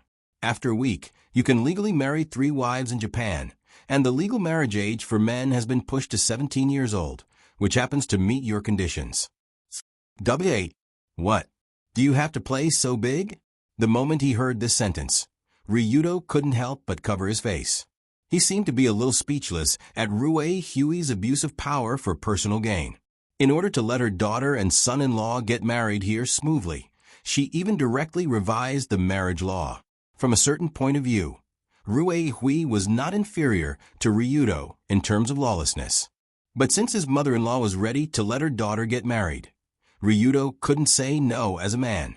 But before getting married, he had one more thing to do. That was to go to the 3 families to propose to the 3 young ladies. This was not an easy job.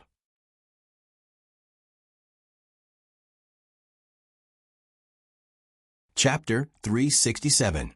Marriage proposal for some people may be just a matter between the man and the woman. But in these big families in Tokyo, marriage proposal was not just a matter between the man and the woman. In addition to the woman herself agreeing, they also needed to get the permission of their family, which was the marriage proposal. Of course, although Ryudo felt a little tired of this cumbersome process, he had nothing to say about it. After all, this was the tradition. When proposing marriage, they still had to respect the woman's family. So in an afternoon a few days later, Ryudo dressed up in his most normal suit in the Rulon Group headquarters. It was rare for him to be a serious young man. Voila! At this moment, the door of the room opened, and a man with a square face walked in with stiff steps.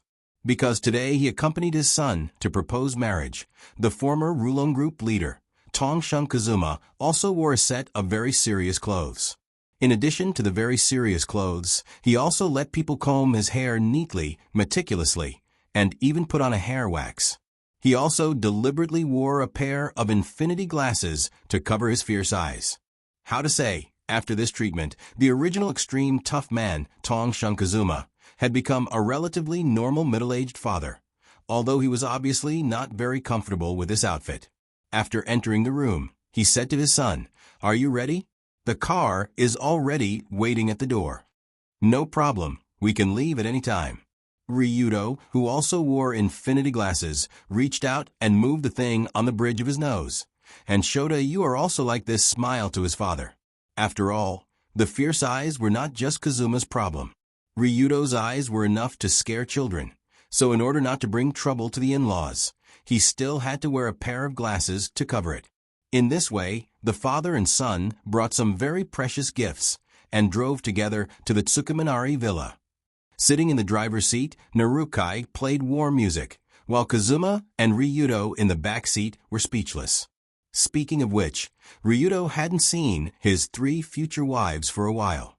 After the previous commotion, Color Glaze, Yunyen, and Dunya all returned to their respective homes.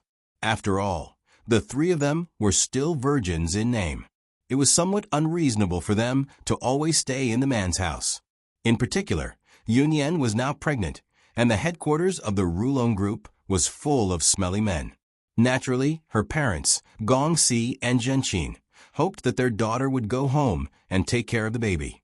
According to the convention in Tokyo, before the marriage proposal was completed, the male and female protagonists could not meet. Therefore, during the few days he was preparing for the marriage proposal, Ryudo could only text and call the 3 women every day, trying out the bitterness of being in a long-distance relationship.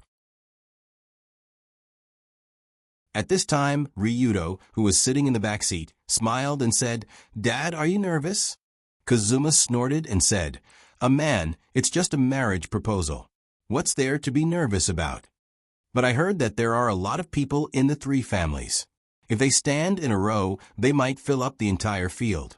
How are you going to deal with it?" The moment he heard this sentence, Kazuma's expression suddenly became a bit stiff. But he still firmly replied, "Counter soldiers with arms, water with an earthware. No matter what, don't forget your manners." Speaking of which, Kazuma actually didn't experience this kind of situation.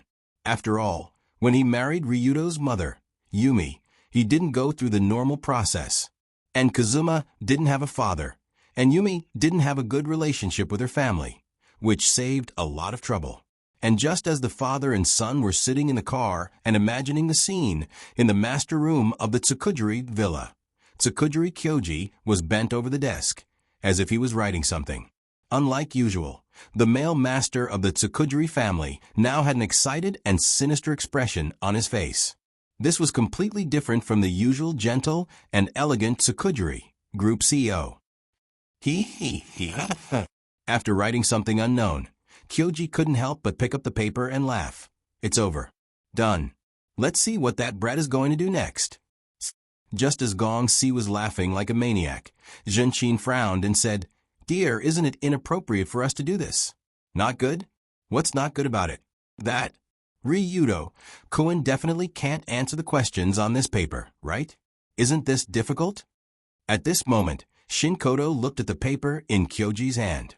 There were 10 questions written on it, and they covered philosophy, cognitive science, mathematics, neurophysiology, psychology, computer science, information theory, cybernetics, indeterminacy, and so on.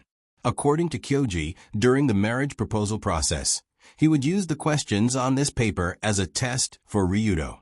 Ryudo had to answer all the questions to be able to see Yunyen and propose marriage. What if he can't answer them? Then I'm sorry, you should go back and study, read a few more books, and wait until you have the talent to match the daughter of the Tsukujiri Corporation's CEO before proposing marriage. Logically speaking, it was normal for the father-in-law to test the son-in-law during the marriage proposal process.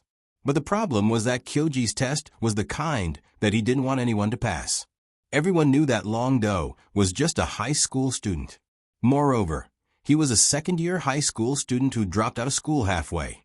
Moreover, he didn't study much and couldn't even recognize all 29 English letters. How could such a young man answer so many profound questions that involved so many subjects? Wasn't this purposely making things difficult? I'm purposely making things difficult for him. After hearing his wife say this, Kyoji couldn't help but snort and curse. Who told that brat to get Yunyen pregnant? Yunyen is only 18 years old. She's already a mother. This is ridiculous. When he said this, Kyoji's face became worse and worse. He even felt like he was about to explode in anger. But this was to be expected. After all, any father who knew that his daughter had a child before marriage wouldn't be happy, not to mention that the one who did it was an extremely stinky hoodlum. It was like his own vegetables being eaten by a pig. So when Gong Si heard that Ryudo was coming to propose, he was definitely unhappy. The feeling wasn't inferior to being ridden on by someone who wanted to take a dump and also being asked for toilet paper. Not only that, because Gong Si knew that Long Do's temper wasn't very good, he was afraid that Long Do would directly kidnap him if he didn't pass the test. Gong Si also called all the aunties of the Tsuchikami family over to prevent Long Do from getting angry. In a while, in the spacious main hall, there would be hundreds of people watching his father-in-law test the woman. He didn't believe that Ryudo would have the nerve to get angry in front of everyone. Ryudo Kiryu, I don't believe that you won't fall this time. I must let you know that it's not so easy to be the son-in-law of the Tsukujiri Corporation. Standing on the roof and looking at the car that belonged to the Rulon Group slowly approaching, Kyoji raised the corner of his mouth and revealed a very confident smile. However, just as the second father-in-law was about to give his son-in-law a huge surprise, Kazuma and Ryudo finally arrived at the Tsukujiri villa. After arranging for Narukai to carry the bags, the father and son walked side by side to the main hall under the guidance of the housekeeper. Ryudo was very familiar with this Tsukujiri villa. After all, he didn't know how many times he had been here. But even so, it was the first time he saw so many people sitting in the main hall. Oh, is this our family's new son-in-law? He's so handsome. Isn't that so? That's the famous Tong Sheng dragon fighting monarch. That's amazing. But I heard that he seems to have some relationship with the eldest daughter of the Kamiyoshi and Saito family? Is that okay? It doesn't matter. It's normal to have 3 wives and 4 concubines in our circle, as long as Yin Yen doesn't become a concubine. Jabber, jabber, jabber, jabber. When Ryudo and Kazuma arrived at the main hall, what greeted them was a huge storm of public opinion and hundreds of gazes. Well, how should I put? Strictly speaking, the members of the Tsukujiri family who were gathered here didn't have any ill intentions towards Ryudo. After all, he was their son-in-law. However, the way they were judging him was quite annoying. This feeling was like going back to your hometown for Chinese New Year, and the uncles and aunties at home surrounded you at the dinner table. Those who understood this feeling would naturally understand. Damn, there really was a scene of uncles and aunties all over the playground. Suddenly, Ryudo couldn't help but look at his old man, and a trace of helplessness flashed in his eyes. But after all, this was the Tsukujiri family, and the 2 of them were here to propose marriage, so they could only walk forward with a stiff smile on their faces. From time to time, they had to deal with the distant relatives who came up to greet them enthusiastically. Ryudo walked along the short path of tens of meters with great difficulty. He felt like a monkey in a zoo, being warmly looked at by tourists from all directions. But fortunately, the 2 masters of the Tsukujiri family, Tsukujiri Kyoji and Tsukujiri Jinchin, were waiting in the middle of the main hall. When Jinchin saw her son-in-law coming, she immediately went over and warmly invited the father and son to sit in the middle. Her young face had an expression that said, the more a mother-in-law looks at her son-in-law, the more she likes him. As for Kyoji, on the surface, he had a smiling face, but Ryudo felt that his smile contained 3 parts sarcasm, 3 parts excitement, 3 parts sinister, and 91 parts malicious intent. What kind of trick was this guy planning to play today? Because he had dealt with too many sinister people. People like Kyoji, who couldn't hide things on his face, naturally couldn't escape Ryudo's discerning eyes. As for what this father-in-law number 2 was planning to do, when he took out a large test paper filled with questions, Ryudo finally understood.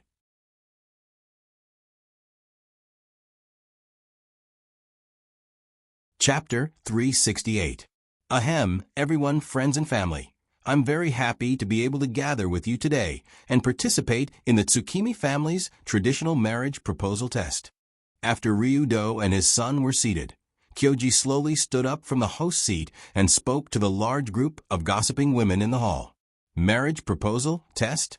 The moment Ryudo and Kazuma heard this special term, they couldn't help but look at each other. They both saw the surprise in each other's eyes.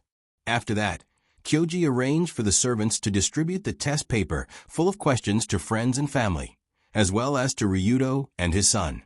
Kazuma looked at the test paper full of strange questions in his hand and paused for a second. Then he had an expression of disbelief.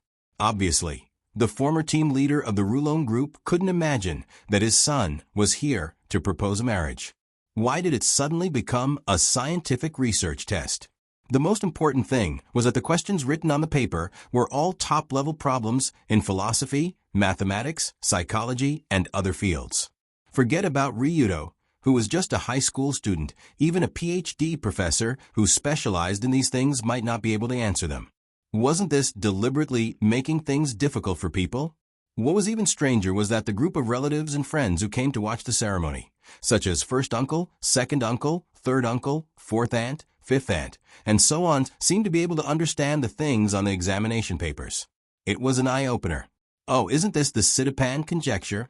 Although it has been solved, it's still quite a famous problem in the mathematics world. The relationship between Wittgenstein philosophy and artificial intelligence philosophy. Such a deep research topic. Can a young man really answer it? Also, what did the Rorschach ink blot test reflect on the relationship between psychoanalysis theory? Wasn't this a topic discussed at the Melbourne Psychology Conference not long ago? Don't be fooled by the looks of these middle-aged and elderly people who gathered here. All of them looked like aunties selling vegetables or uncles walking their birds. However, When they saw the difficult questions on these examination papers, they immediately transformed into experts and professors and began to comment on them. The Tsukimi family was a very famous scientific family. Most of the people in the family were either professors or scholars. Their breadth and depth of knowledge was absolutely unquestionable. This time, the group of people invited by Kyoji were even the elites of the family. A few of them even won the Gunpowder Bomb Science Award. So when they saw the test paper, they were naturally able to comment. Of course, this group of academic elites was deliberately invited by Kyoji to watch Ryudo make a fool of himself. What should I do? Ryudo, can he pass this test? Looking at the group of gossipy women who started to discuss those incomprehensible questions, Yima hurriedly turned his head to look at the son he was proud of. Then, the old man saw a confident smile appear on Longdo's face. Yes, a confident smile. Even the face of such a complicated test paper, the leader of the Black Hand Alliance was still brimming with confidence, as if he had already seen through everything. I didn't expect this. I didn't expect my son to be a great scientist. Facing such a complicated question, he could still calmly give an answer. Then, Kazuma whispered to Ryudo, I didn't expect you to have such high academic attainments. I underestimated you. Kazuma himself wasn't educated, so he especially admired those who were educated. If that educated person happened to be his son, then it would be even better. He felt like he had taken advantage of the situation. Academic? Attainments? What do you mean? However, when Longdo heard his father's words that were filled with admiration, he looked at him in confusion. The reason why you're so confident, isn't it because you think you can answer these questions? How is that possible? I can't even understand the things on this paper. It's like a book from heaven. When he heard his son's words, Kazuma's slightly admiring expression was instantly shattered. Good heavens, Ima thought that Longdo was showing this expression because he was confident. But he didn't expect that he couldn't understand it at all. If you don't understand at all, then why are you so happy? If there weren't so many gossipy women staring at the father and son, Yima really wanted to say this to his son. Just when the former leader of the Rulon group couldn't hold it in anymore, Kyoji, who was sitting in the main seat, looked at the man who might become his future son-in-law with a happy expression. Does Kyoji like Ryudo? Of course he doesn't. That's why he deliberately prepared these questions that a high school student couldn't answer. It was to embarrass this kid in front of everyone. Does Ryudo know Kyoji's intention? Of course he knows. It's clear with a glance. Good heavens. Are you trying to show me who's boss? Okay, as you wish. Looking at Tsukujiri Kyoji's joyful expression, as if he couldn't answer Longdo's question, as well as the expectant expressions of the surrounding aunties, the left corner of Longdo's mouth slightly raised, revealing a special smile. People who were familiar with him knew that when Ryudo showed this smile, it meant his time to show off had begun. Move, I'm going to show off. Ahem. Just when Gongsi was about to enjoy Ryudo's embarrassed expression, Ryudo cleared his throat slightly, smiled, and said to everyone present, Since father-in-law thinks so highly of me, then I will make a fool of myself. What? Is this guy? After feeling Ryu's confidence, the smile on Gongsi's face froze. He originally wanted to watch Ryu make a fool of himself. No way. I gave him a profound question that involved so many subjects. He couldn't possibly think that he could answer it, right? Impossible, absolutely impossible. Thinking of this, Kyoji couldn't help but remind himself. What kind of person is Ryudo Kiryu? You probably don't know what an illiterate person is. I, Kyoji, would only use this word to describe this kind of person, Ryudo Kiryu. I always say that Ryudo Kiryu isn't stupid. He's actually quite smart, but he just doesn't want to study hard. Indeed, that guy is an extreme boss. He has to deal with a lot of practical problems. That's right. But even so, he can't be illiterate. Especially when he heard that this guy couldn't even recognize all the English letters. Kyoji almost coughed up blood on the spot. High school student. This is the second year of the first high school. Can't recognize all the English letters? This kind of stupid, illiterate person wants to be the son-in-law of the zucchini family? Then how can our family meet people in the future? What? You're saying that this kind of illiterate Ryudo Kiryu can answer all the questions I gave him? Nonsense. He can't even do a high school exam. How can he answer a PhD level question? I, Kyoji Tsukudri, will leave my words here. If Dragon Fight can solve all these questions today, I, Kyoji Tsukudri, will eat this exam paper on the spot. Eat the whole paper. Unknowingly, Gongsi couldn't help but think this, and made a ruthless vow. Unfortunately, although Ryudo was half illiterate, he had wisdom level 5, and he was an illiterate person who was unique in terms of cheating. Under the gaze of hundreds of people, Ryudo first cleared his throat, then began to answer the first question. Regarding the Sitapan conjecture, the core problem is that for all n-top graphs, there is a clique of k-tops or an independent set of l-tops. The smallest natural number n with this property is called a Ramsey number, and it is described in the theory of coloring. When Ryudo's confusing words came out of his mouth, Gongsi's face turned green. It was as if his wife had run away with someone else. Kyoji was originally a top talent in mathematics, philosophy, psychology, mechanical science, and many other fields. Since he could come up with these questions, it meant that he was very knowledgeable in this area. In this situation, Gongsi only needed to listen for a bit to know that Longdo's answer was on point. When he said, to solve this conjecture, you only need to use the Ramsey two-coloring theorem in reverse inference mathematics to prove it. The process is as follows. The CEO of Tsukudri Group almost fell off his chair. Hey, be careful, you can't sit still. Zhenqin quickly supported her husband, who almost fell to the ground. She looked at his pale face and couldn't help but ask, what? Ryudo-san's answer is ridiculously wrong? Why do you sound like this? Zhenqin herself was in the entertainment industry, so she naturally didn't understand these complex academic questions. However, after seeing her husband's embarrassed look, she seemed to have the wrong idea. She thought Ryudo was ridiculously wrong. After Kyoji was helped up, he reached out and pushed up his glasses that were already soaked in sweat. He awkwardly said, no, nothing, let's look at the next question. The question just now was about mathematics. Maybe Ryudo knows a lot about mathematics? The next question was about philosophy. He definitely didn't know anything about philosophy. The essence of Wittgenstein's philosophy is that it believes that the world is the collection of everything. Even the concept outside the world is a part of the world. The world exists in thinking. If people don't think, they can't solve problems. This extends to poof. When Kyoji heard Ryudo explain a profound philosophical question in front of everyone, Kyoji felt his insides heat up and almost spat out blood. You motherf***er. Are you really Ryudo Kiryu? Kyoji felt like he was drunk when he saw the person he thought was ignorant and couldn't even recognize the alphabet give a speech and explanation in front of a group of professors.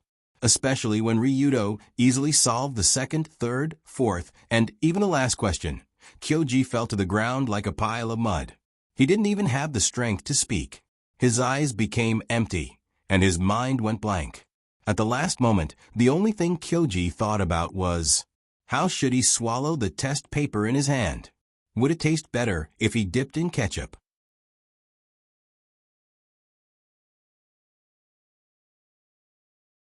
Chapter 369. Impossible. Impossible. How is this possible? Kyoji would rather believe that he was dreaming than believe that Ryudo could answer all these complex questions. From a scholar's point of view, Ryudo's answers were logical and impeccable. Even if Kyoji answered it himself, he would have the same feeling. But the person who answered it was Ryudo.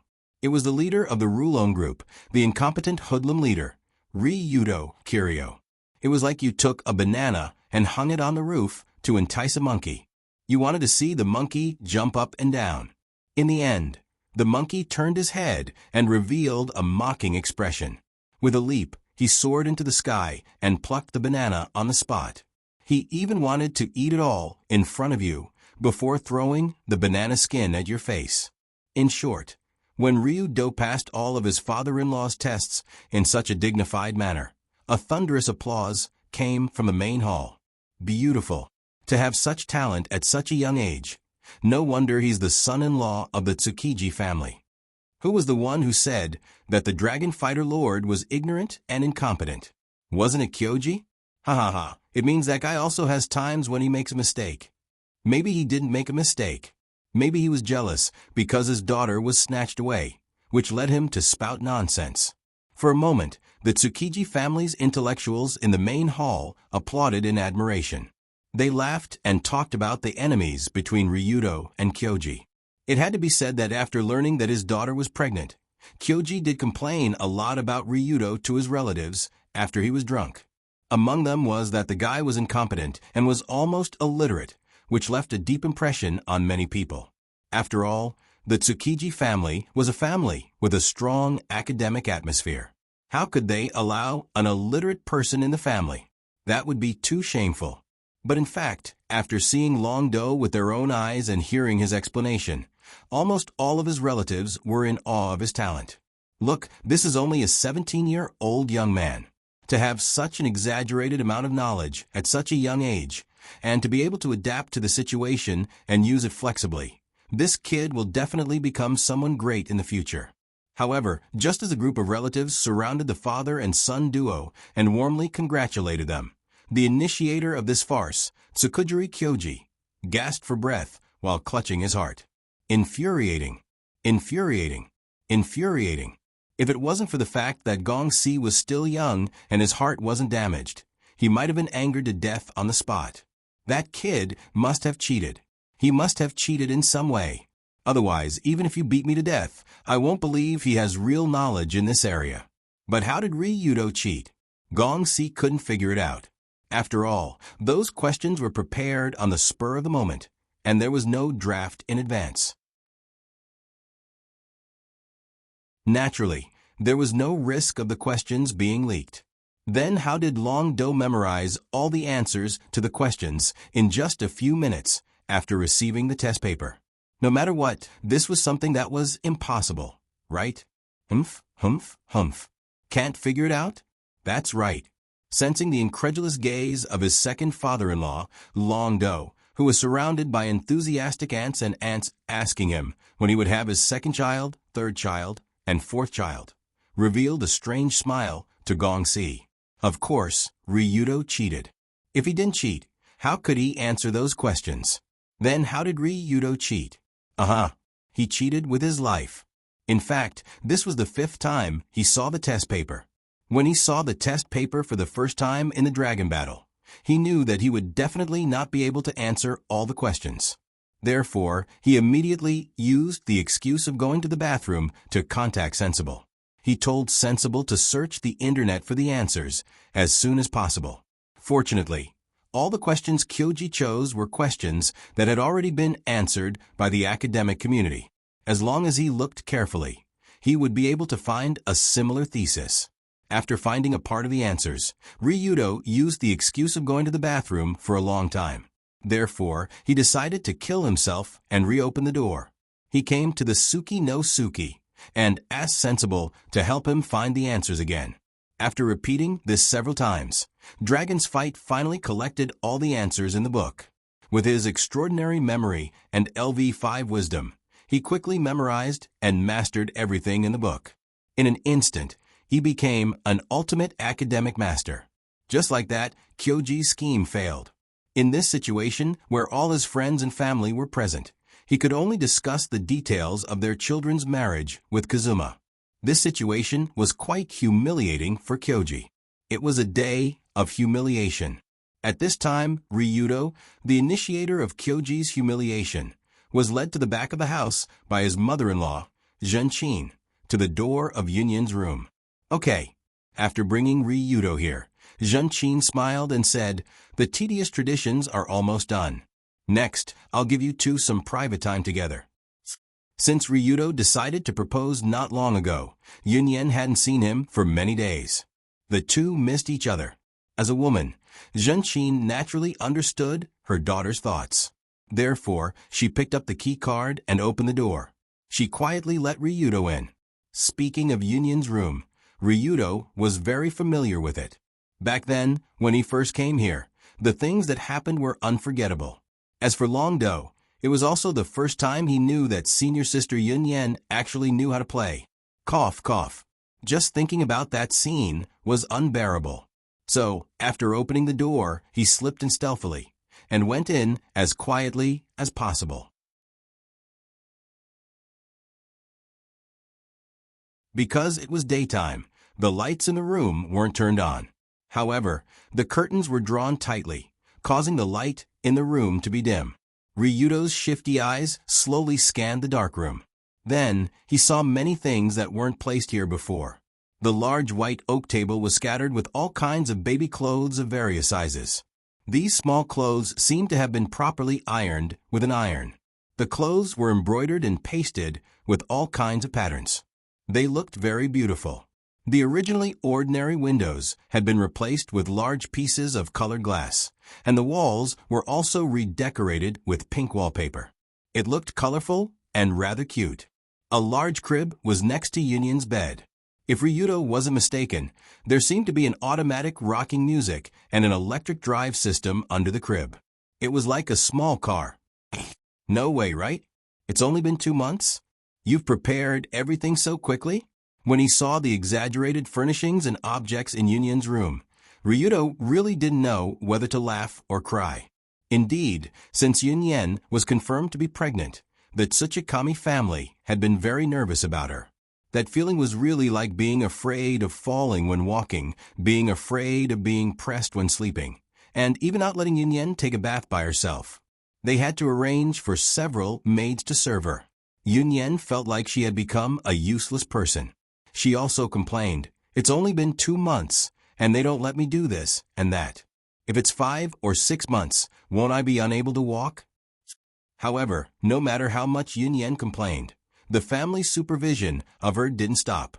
In fact, it was getting more and more intense. But even so, Ryudo didn't expect that the family would prepare a full set of childcare products when the child was only 2 months old. Wasn't this a bit too exaggerated? Perhaps it wasn't exaggerated because just beside the desk near the windowsill in the room, Ryudo saw an even more exaggerated scene. He, la la la. In the dim room, a somewhat strange song reached Ryudo's ears. The woman sitting at the desk, holding something and humming, was wearing a loose, milky white dress. Her fluffy brown hair fell on her shoulders, and her eyes were slightly narrowed. Her expression seemed to be very focused. Even if someone sneaked into the room, she didn't have the slightest reaction. Instead, her attention was focused on the baby in her arms. Ryudo walked over and saw that Yunyan was holding and playing with a fake baby. In front of her were a series of childcare books, such as 10 Comfortable Ways to Hold a Baby and Introduction to Motherhood, 3 songs to put a baby to sleep. Logically speaking, Yunyan was at least 7 or 8 months away from giving birth. She didn't have the right to say that her parents were too nervous when she started reading such books so early. She didn't seem to be any better. Good heavens! So she was learning how to take care of a child? Seeing Yunyan's serious and focused look, Ryudo felt a little funny at first. Then, he was attracted by the strong maternal aura emitted from her body. So beautiful. Although Yunyan was also very beautiful normally, and her temperament was even on the level of an angel, after being pregnant and having a slight bump on her stomach, she seemed to be even more beautiful. Especially when he saw her holding the fake baby for practice and singing softly, swaying the swaddling clothes left and right in her arms. Ryudo couldn't help but slowly walk over from behind and reach out to hug Yunyan's shoulder. Yunyan xin, ya. Before Ryudo could finish the sentence, Yunyan, thank you for your hard work. Yunyan, who was indulging in the joy of coaxing the baby, suddenly screamed. Then, she threw the swaddling clothes in her hands at Ryudo's face. In that instant, Yunyan's strong maternal instinct disappeared. After all, a mother who used a child to smash her father's head was more or less a little violent.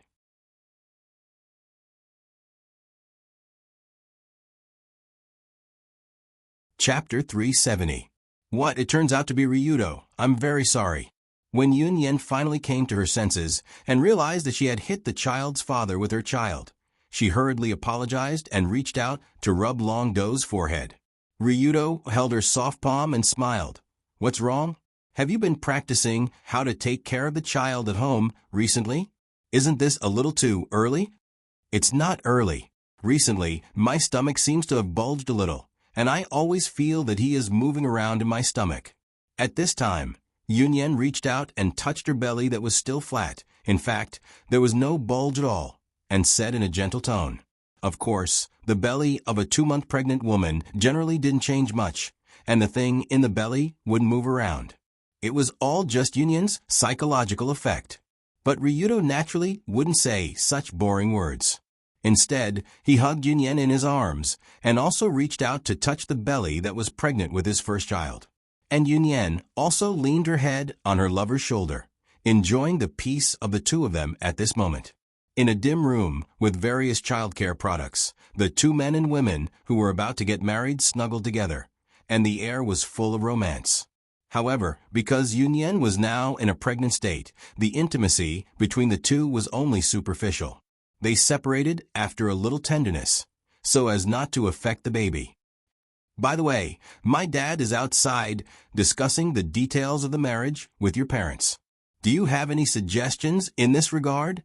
Watching Yun Yen put the fake baby used for practice back into the stroller, Ryudo sat on her bed and asked with a smile. Generally speaking, marriage was a matter of two people, but it was not entirely a matter of two people. It was a matter of two families. Especially for Ryudo, it was even more complicated. He was going to marry 3 women at the same time, which involved a strong combination of 4 families. Therefore, there were many things that could be argued about the venue and the form of the wedding. It was simply endless. Hearing this, Yun Yen nodded and said, "We have more foreign relatives in our family, and the education we received is more Western. My parents mentioned before that if possible, it is more appropriate to hold a Western-style wedding." A Western-style wedding was not unreasonable. Speaking of which, although there were many types of weddings, Western-style weddings were still the most accepted type. Almost every place could accept it. Of course, although Yun Yen said so, colored glaze and dunias were not necessarily so. Ryudo had to ask them one by one and discuss it with them one by one to confirm it. Therefore, the matters in the Tsukini Koden were almost solved. Next, he had to go to the Saito and Kansai Yuan. Before leaving, Long Do took out a special ring from his portable space and knelt down on one knee in front of senior sister Yun Yen. He proposed to her one step later than Long Do did. "Miss Yuejian Li Yun Yen, although it's a bit late to say this, are you willing to marry me?" This time, Ryudo took out a double-layer bead chain diamond ring inlaid with a 1-carat pink diamond. It was different from the engagement rings given to the 3 before. In the design of the engagement ring, the 3 used red, blue, and yellow gems respectively, and of course, eternity and wallet crematorium diamonds were used on the wedding ring. Speaking of which, it was strange. Although Long Do had given the 3 of them engagement rings before, he had never proposed to them. So this was the first time he solemnly gave a promise to his wife. As for why Yun Yen was the first candidate to propose, it had something to do with the baby in her belly.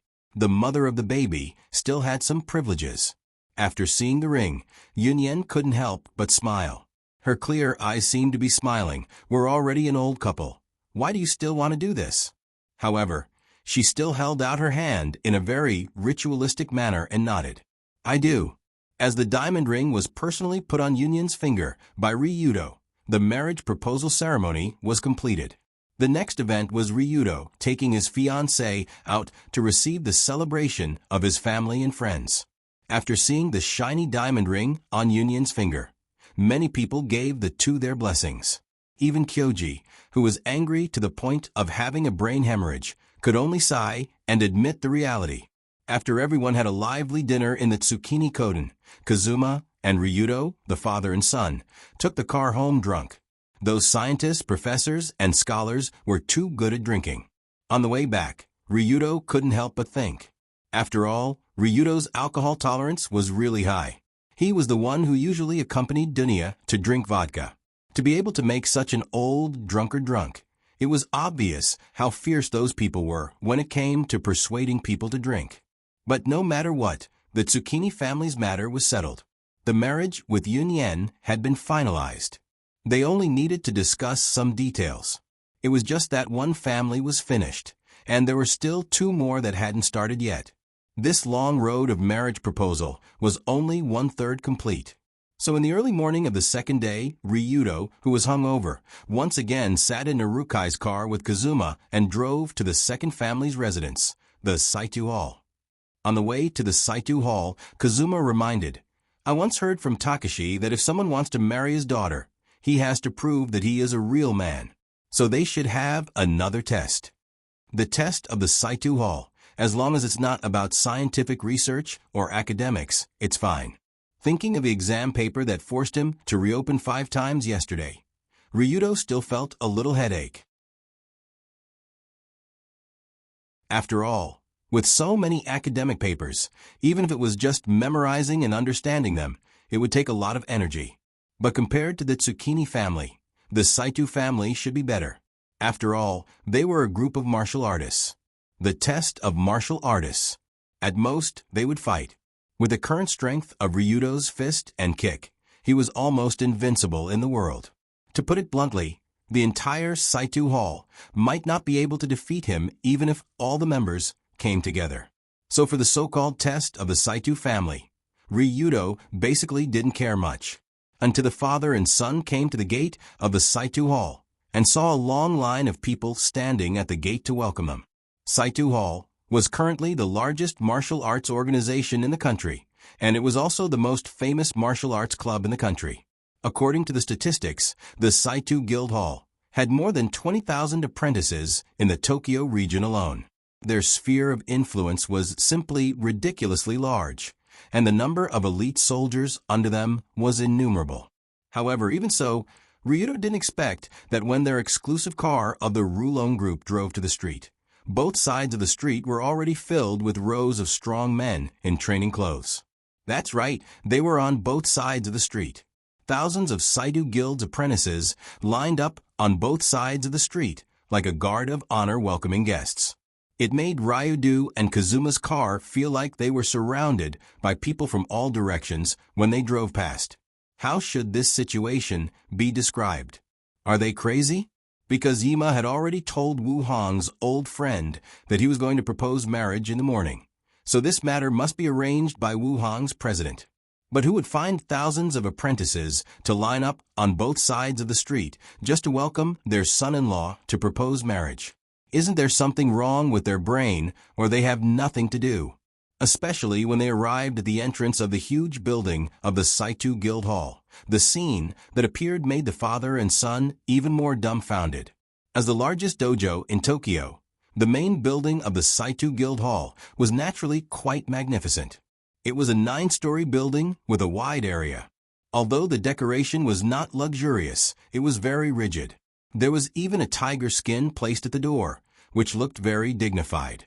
At this time, the current president Saito Takahiro was standing in front of the tiger skin, standing on the stairs, looking down at Ryudo and Yima, who got out of the car. Around Saito Takahiro, there were also members wearing Saito Hall's training clothes. But these members were basically wearing a black belt, and it seemed that their status was much higher than the group of people outside. Seeing the stunned father and son finally came to the door, Takahiro laughed and said, "Ha-ha-ha." Tong Sheng Yima, Ryudo Kiryo, long time no see. No. I just looked for you to drink the night before yesterday. How is it long time no see? Hearing this sentence, Yima couldn't help but rub the back of his head and ridicule.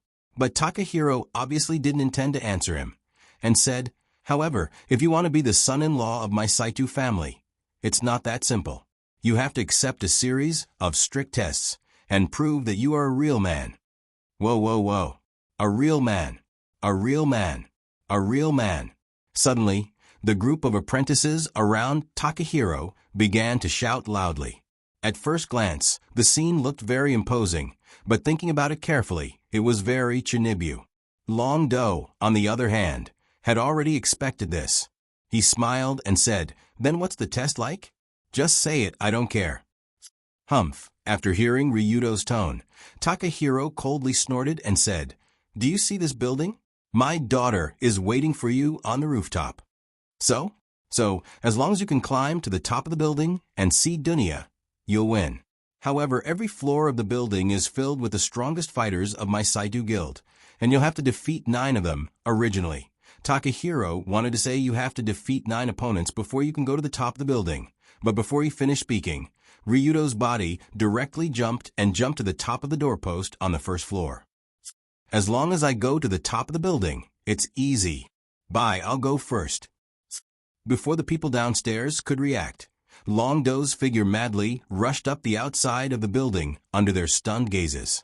The scene looked like Spider-Man climbing the building. It was effortless.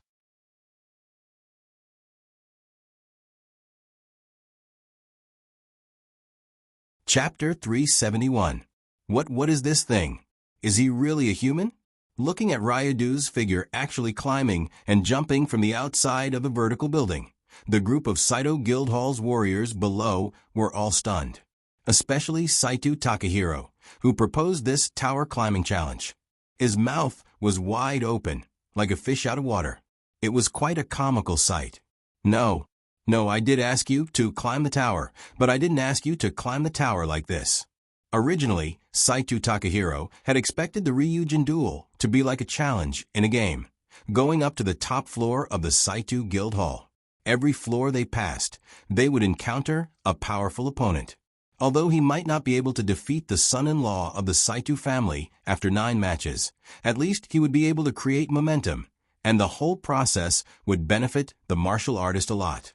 But who would have thought that Ryudo didn't want to fight with them at all? Instead, he chose to climb the tower. They asked him to climb up from the inside floor by floor, but he climbed up from the outside floor by floor. But it has to be said that Ryudo's climbing movements were really cool. His body was like a flexible flea flying on the outside of the stairs. From time to time, he would grab the windowsill to jump up, or he would step on the outside of the air conditioner to rush up more than 10 meters. He was actually climbing crazily on the outside of the completely vertical building. This scene really stunned everyone around, but they couldn't help but feel their scalps tingle from his nimble movements. No, if he goes up like this, won't it mean that our Saito Guild headquarters will lose a lot? Thinking of this, Takahiro took a deep breath and shouted to the surrounding students, "Go. This is Ryudo Koen's challenge to us. We can't fall behind. Hurry up and catch up with him." Hearing the president's words, a deputy director couldn't help but ask, Catch up with him? From here?" As he said, he pointed to the outside of the vertical Saito Guild headquarters building, as if wondering if the president was joking. "Just from here. This is a real man's challenge. I'll go first." Takahiro also nodded, then quickly turned his head and jumped up. He jumped to the beam next to the main entrance of the first floor and began to climb up with difficulty. The dignified president of the Saito Guild Hall actually began to play unprotected bare-handed climbing outside his own building. This scene seemed quite ridiculous. However, since President Saito had stepped forward, the other students naturally couldn't fall behind. "Charge. If you're a man, then follow me." Damn it. Wasn't it just climbing a wall? Isn't it just a 9-story building? What's so great about that? Is this what a real man is like? Aha! I want to stand at the top of the world. The next moment, the crowd began to rush toward the doorposts, windowsills, and beams outside the building. He imitated the male assessment conducted by his own president. Are you kidding me? Was there something wrong with their brains? Suddenly, Yima, who was standing at the back, couldn't help but be dumbstruck, as if he didn't know what to say for a moment. That day, the headquarters of the Saito Guild Hall was very lively. Led by President Saito Takahiro, a group of students climbed up the outside of the building barehanded. The outside of the building was densely packed with people, so it attracted a large number of people to watch from afar, and it also attracted the police and the fire department. After countless students climbed to the height of the second and third floor, they couldn't climb any higher, and they kept falling down on the cushions prepared in advance. This assessment that no one could pass finally came to an end under the mandatory prohibition of the police. Of course, although the students of the Saitu Guild Hall didn't become real men that day, this unique male assessment was passed down in the sect and became a tradition. From that day onwards, on this day every year, countless students from all over the country would flock to this place, attempting to climb the 9-story Saitu Guild Hall headquarters with their bare hands. They would be proud of the height they climbed. The first man who climbed to the top barehanded, Ryudo Kiryu, had already become a legendary figure in the Saitu Guild Hall, and he was called the god of barehanded climbing. Although Ryudo didn't want this title at all. However, the popularity of this male assessment was a matter of the future.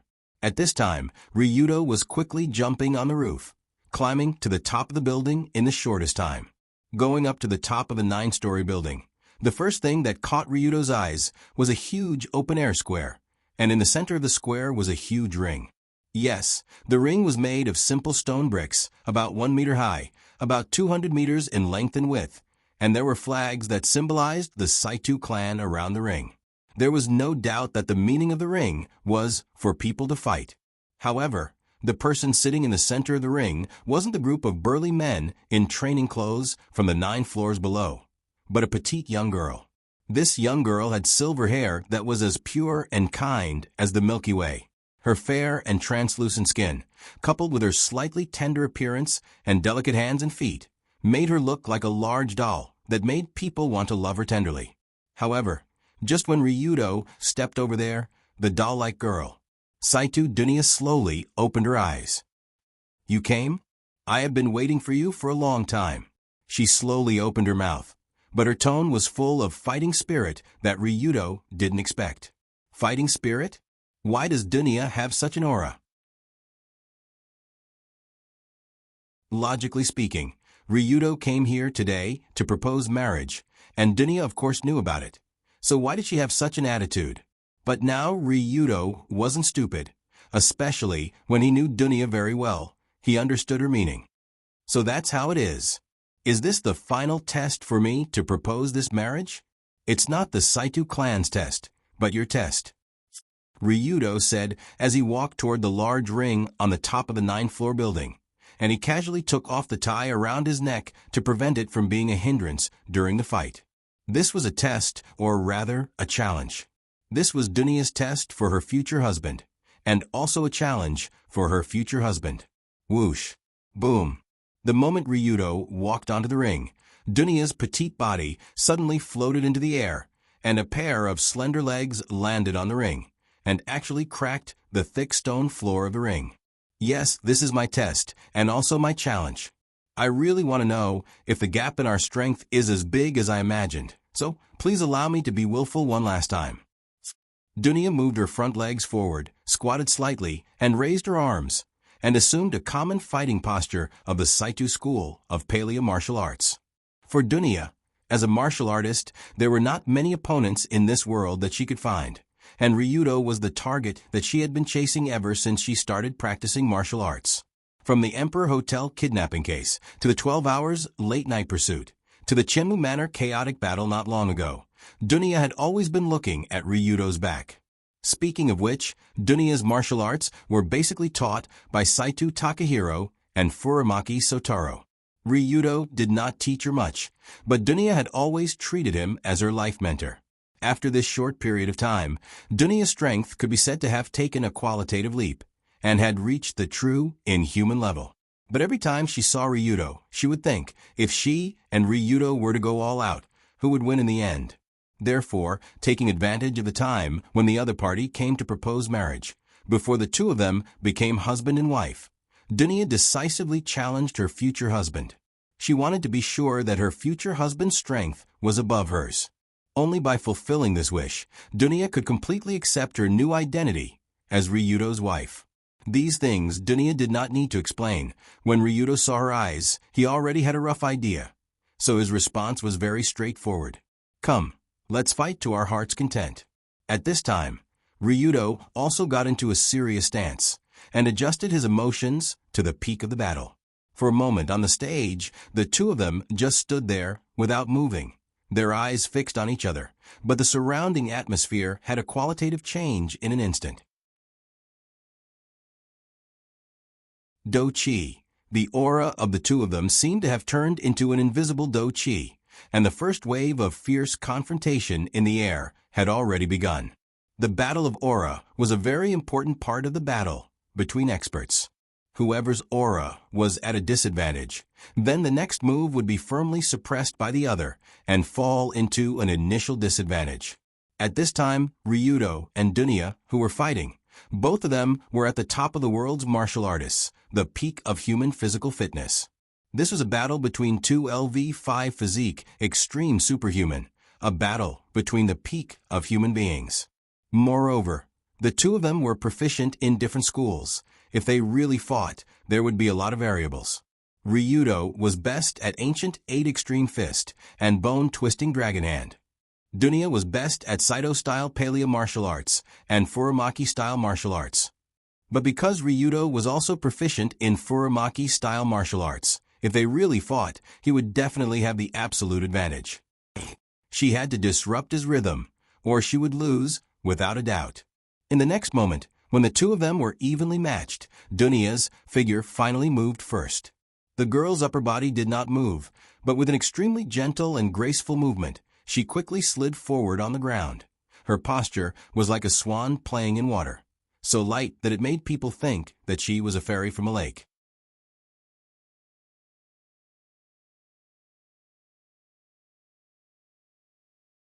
Chapter 372. This kind of movement ballet? Although Dunya's movement speed did not seem that fast. She appeared in front of Ryudo in an instant, and then instantly pierced through at a 90-degree angle to the left. Then, from a strange angle, she lightly struck out with her palm. This palm seemed light, but the huge force that erupted from the palm was enough to shatter gold and iron. Moreover, the position she struck was Ryudo's temple. The reason why she attacked the vital part was not because Dunya wanted to kill Ryudo, but because she believed that this level of move could not kill him, so she could fight without worry. You really think highly of me. In a flash, Ryudo raised his elbow to block, directly blocking the palm that was aimed at his head. But before he could counterattack, Dunya's body had already slipped to the other side as light as a feather. This kind of movement should be a combination of the foot movement of ballet and the cat's foot movement of Saito-Ryu Paleo martial arts, combined with Dunya's super balance. What a powerful movement! At this moment, in Ryudo's eyes, Dunya was like a ghost, circling around him, dazzling him. Her body was clearly moving at high speed, but the upper half of her body did not seem to have any changes, maintaining a state of almost horizontal movement. Generally speaking, when anyone moved in any direction, their body would naturally lean forward in that direction, and at the same time, the movement of the feet would be accompanied by the movement of the waist, shoulders, and other body parts. After all, a person was a whole body, and there was no such thing as moving with the feet and not moving with the other body parts. But Dunya's current movement method completely broke this understanding. She was like a ghost, constantly moving horizontally and constantly launching sneak attacks at Ryudo from various blind spots. The amazing thing about this kind of movement method was that it was ridiculously hidden, making it impossible to predict where she would go next. Coupled with her petite body, if one was not careful, it was possible to lose sight of her in a one-on-one situation. Even for Ryudo, who had experienced hundreds of battles, this was the first time in his life that he had encountered such a strange movement technique. Unknowingly, his back, shoulders, abdomen, and other parts of his body had already been hit many times. Although Dunya's every attack was light as if there was no strength behind it. But in reality, if she hit a body of flesh and blood, even a bull's skin and flesh would be split open, and its bones would be shattered. That was the power of her attacks. On the other hand, although Long Do had 100% Chi opening rate, Bronze Skin Supreme, and Iron Bone Ultimate to protect himself, he was still suffering a dull pain where he was hit, and the pain lingered. Good fellow. Soft body, hard fist. Combining both hard and soft. You've really figured out the path of the martial way. For the first time, Ryudo felt a real threat, and also felt Dunya's strength for the first time. Just as Ryudo knew, Dunya was a natural-born martial artist, and also a natural-born dancer.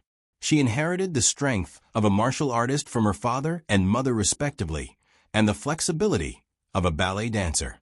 Now that she had combined both strength and flexibility into one, she had completely opened up a new kind of martial arts path.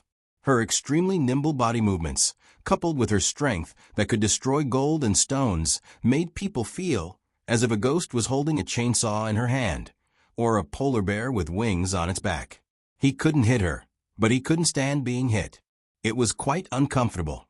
But fortunately, Ryudo's eyes and consciousness had more or less adapted to it. This kind of mysterious martial arts system could destroy most opponents in a short time, but it could not destroy Ryudo, who had a body of copper skin and iron bones. At this time, Dunya, who had been attacking, also felt that her momentum was gradually declining. Although Ryudo had been taking a lot of hits since the beginning of the battle, from Dunya's point of view, it was as if she was hitting a small mountain of reinforced concrete compressed to the limit, and the outside of the small mountain was covered with thick iron sheets. It was useless. Unless she hit a vital point or before the opponent could react, she would not be able to defeat Ryudo in this way for the rest of her life. There was no other way. She had to change her attack pattern. Seeing that Ryudo was gradually starting to react to her ghostly movement technique, Dunya did not hesitate. She directly moved forward and used her signature move, Saito Ryu Palea Martial Art, Lightning Baron Hand. The next moment, the slender palm accumulated strength and suddenly grabbed Ryudo's chin from below. The human body's chin was a super vital point. Once it was hit, the force would be transmitted through the jaw to the brain, causing an extremely serious concussion. Dunya's attack was strong and overbearing, and its speed was also extremely fast. However, Ryudo was not unable to react in time. Ancient Pajiquin, Overlord's reigns. In an instant, Ryudo did not dodge, but instead, he straightened his elbow. An elbow strike that was enough to split a mountain and shatter a metal came down from above towards Dunya's palm. One came from below. The other came from above. The momentum of both sides was different, and Ryudo was using his elbow. His elbow was used for short distance, and its power was naturally stronger than a fist. The result of this collision was self-evident. Under normal circumstances, the result of this head-on collision would most likely be Dunya's palm being directly shattered.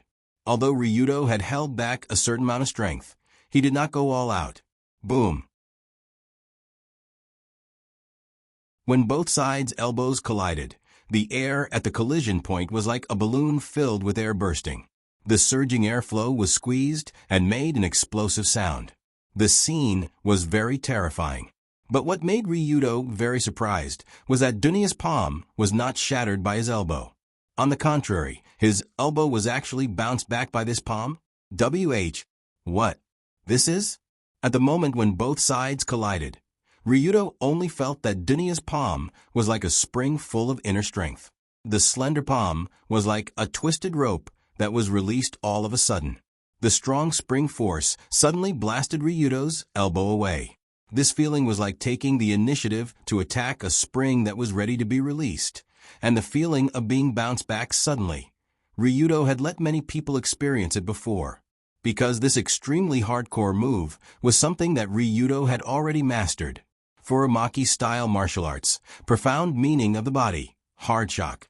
Among the three great profoundness of Furumaki, hard shock was a special technique that allowed one to contract a part of the muscles at the moment of the enemy's attack, turning the point of impact into a shield to destroy the opponent's fist. So that's how it is. Is that how it is? Just when his elbow was bounced back, a trace of craftiness flashed across Dunya's eyes. Only then did Ryudo understand what this little girl was planning. From the beginning, the Saito-style Palea martial arts, Wild Lightning Hand, that Dunya used was a feint. She had already predicted that Ryudo would counterattack, so she used profound meaning of the body, hard shock, on her palm as a follow-up move. As a counterattack move, profound meaning of the body, hard shock, did not have any lethality, when initiating an attack. It could only display its unique effect when taking a hit. In other words, even if the palm hit Ryudo's chin, the result would be like scratching an itch. After all, it was not a move that initiates an attack. However, Dunya had never thought of hitting Ryudo's chin. She was aiming to use hard shock to force Ryudo's elbow or palm away. And after she successfully achieved her goal, the next attack was the real killing move. Sorry, don't get killed by me. I don't want to be a widow at such a young age. Seeing Ryudo's elbow being knocked back and his whole body temporarily losing balance, Dunya finally used her lifetime's worth of power on his body. She took a step forward. The ground that was stepped on by her small foot was like tofu, leaving a clear footprint on it. At this moment, Dunya's 5 fingers were clenched together and her palms were slightly upturned. Her slender fingers and palms emitted the sound of blood and chi boiling. Even her snow-white skin had a hint of golden scarlet. Blood. Extremely powerful blood and chi power gathered on her palm, making it as hard as iron. It looked like the palm of a Buddha, full of majesty and weight. In the next second, the girl's palm carried the force of wind and thunder as it struck Ryudo's chest. Because the attack was too fast, the force was too heavy, and it was condensed with the power of blood and chi. Shock waves suddenly surged out from both sides of her seemingly skinny arms. Behind her, a figure that Ryudo once fought against appeared faintly. This is? Before Dunya's palm landed on his chest, Ryudo's mind suddenly recalled a battle in the past. It was a battle to the death between him and the scum of the Saito family, the devil child Saito. And now, Dunya was actually using the ancient-style Qigong, Vajra palm of the Vajra sect. In fact, after Saito's death, Wu Hong's people searched his residence and secret base and found a series of secret martial arts manuals that included the Vajra finger of the Vajra sect and Vajra palm of the Vajra sect. Although Dunya was not interested in the Vajra finger of the Vajra sect, which leaned towards the grappling system, the Vajra palm of the Vajra sect was very much to her taste. Therefore, she had been secretly practicing this move, hoping to give Ryudo a surprise. And now, it seemed like it was indeed a big surprise. Unfortunately, someone was not lucky enough to enjoy it. Boom! When this earth-shattering palm landed on Long Do's chest, the air was hit with a wave of sharp explosion. It could be seen how exaggerated the power of this attack was. But why was there an explosion in the air? Because when her palm landed, Ryudo's body slid down like a loach. He quickly twisted his body to the side and avoided the Vajra palm of the Vajra sect and appeared behind Dunya. Bone dislocation, entangling dragon hands, rising dragon bind. Before Dunya could react, 2 hands reached out from behind her and bound her arms tightly in a strange position. Her legs were also tightly locked by the person behind her. In the blink of an eye, Dunya went from being the one who attacked to being completely bound by a grappling technique. She could not move at all and could only be a fish on the chopping board.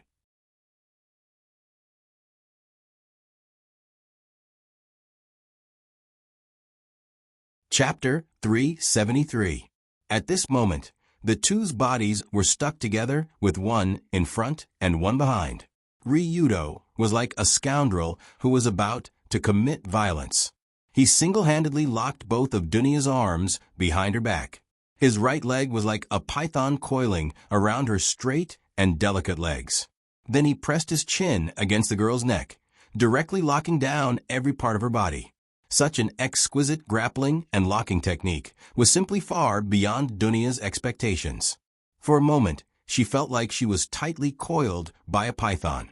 Her entire body could not move at all. What is going on? In an instant, the offense and defense were reversed. Dunya suddenly became the one who was on the receiving end. Her petite body was already at a disadvantage in close combat. That was why Dunya deliberately did not practice any grappling techniques. After all, she knew that even if she practiced it, it would be useless. With her short arms and legs, it would be very difficult for her to grasp other people's joints. Of course, When normal people fought with Dunya, they simply did not have the qualifications to use grappling techniques on her. They would probably be directly sent flying with a punch. But who would have thought that Ryudo's grappling techniques could be said to be the world's #1 expert? Moreover, his body was even stronger than Dunya's. This wave was called Heaven's Bane. With 100% proficiency in Dragon Bone dislocation, and Dunya, who was not good at close-range combat in the first place, was immediately subdued. The battle was over in the blink of an eye. Seeing that Dunya was still trying to struggle in his embrace, Ryudo giggled and kissed her milky, white little face. He laughed beside her ear and said, "Don't struggle. We're all martial artists. Don't be shy." As Ryudo said this, he was still blowing warm air beside Dunya's ear. Dunya's body trembled slightly as waves of heat rushed into her small and cute ears. Her originally serious face was suddenly covered with a layer of red, and the murderous air around her instantly disappeared. Don't mess around. Damn it. Was that the profound meaning of the heart, acceptance, just now? I still can't outsmart you, you sly fox.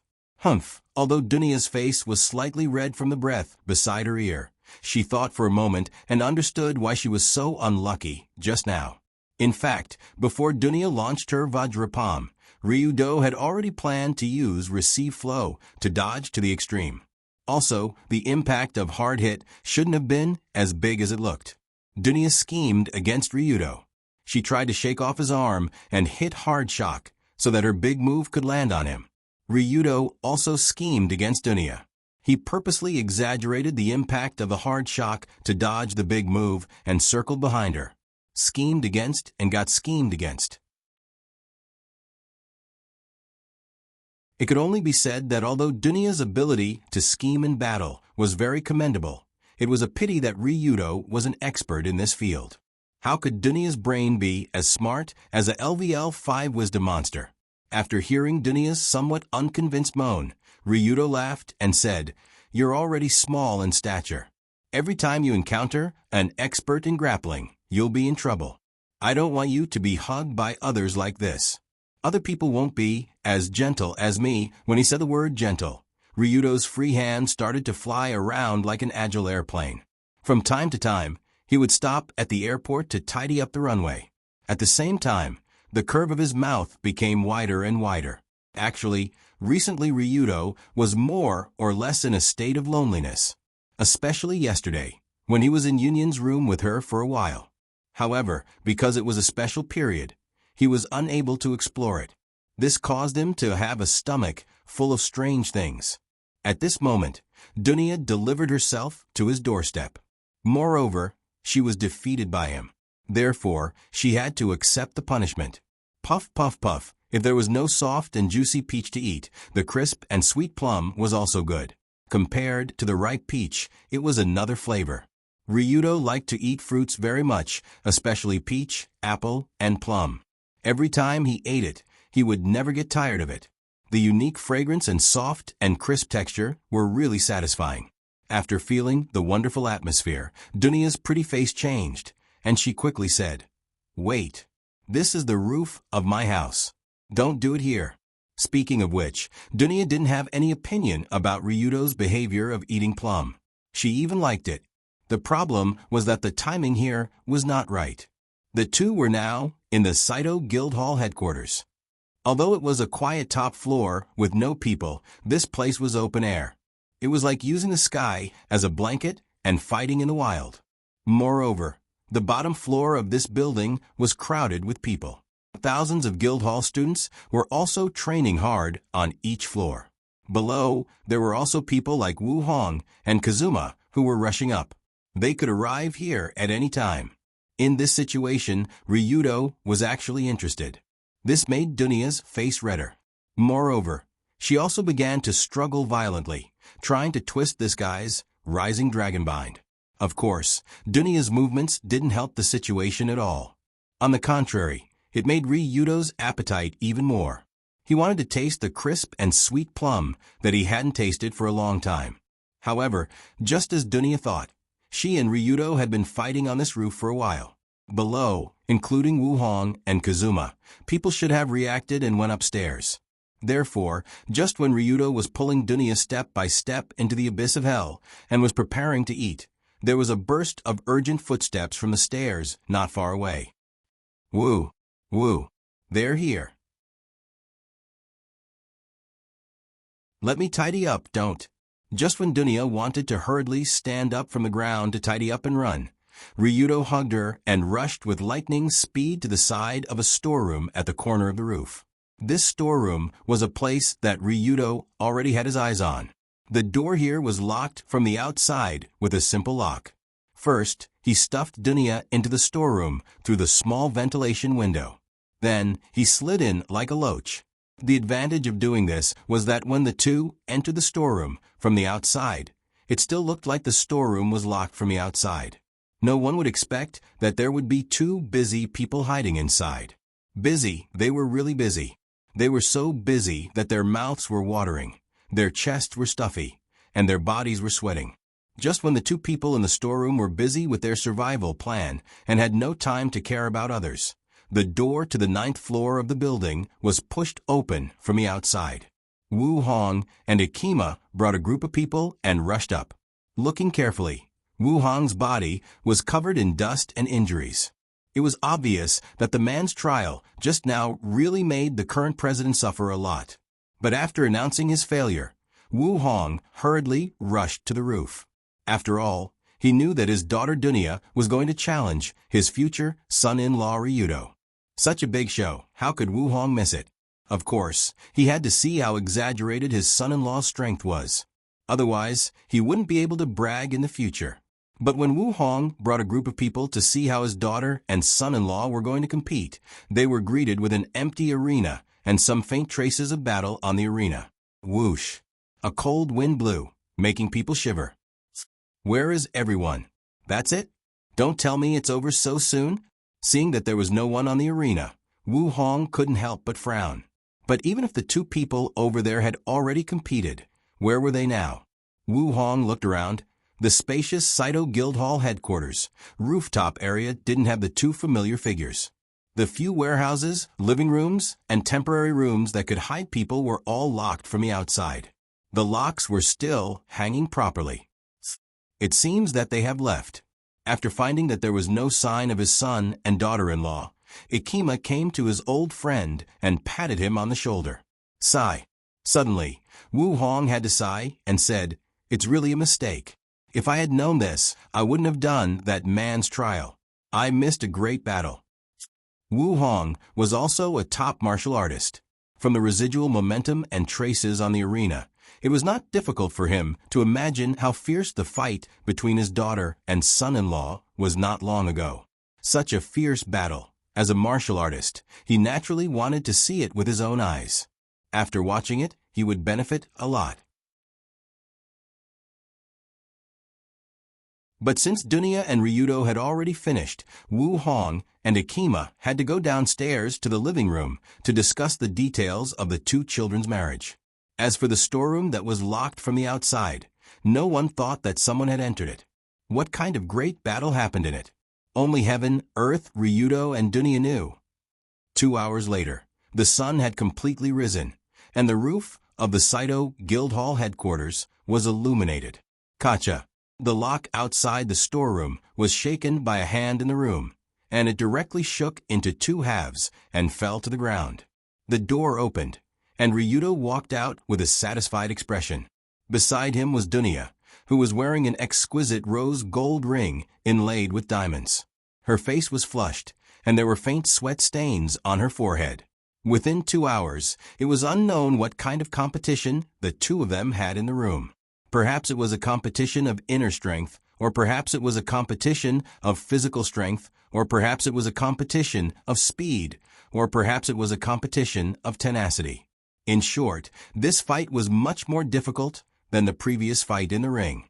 But although it was hard, Ryudo was a martial artist, and Dunya was also a martial artist. Everyone was a martial artist, so naturally, they were not afraid of this hard work. Even Ryudo wanted to stay in the storeroom longer. Before leaving, Dunya looked at the person next to her, who was reluctant to leave the storeroom and always looked back. She couldn't help but laugh. Is it comfortable to stay in there? Ryudo smacked his lips and said, Hiss, it's comfortable. It's really comfortable. I don't want to come out after going in. As this person said, his face was full of aftertaste, like a pig that had just eaten cabbage. Dunya asked in confusion, Hey, is the storeroom so good? Don't you think it's narrow? It's not good to turn around. The air is also very stuffy, and the walls are also strange. Ryudo also asked in confusion, Storeroom? You're asking about the storeroom? Go away. Go to hell. The moment she reacted, Dunya couldn't help but pounce on Ryudo and beat him fiercely. She was like a cute kitten that was angry but rushed to its owner with a red face.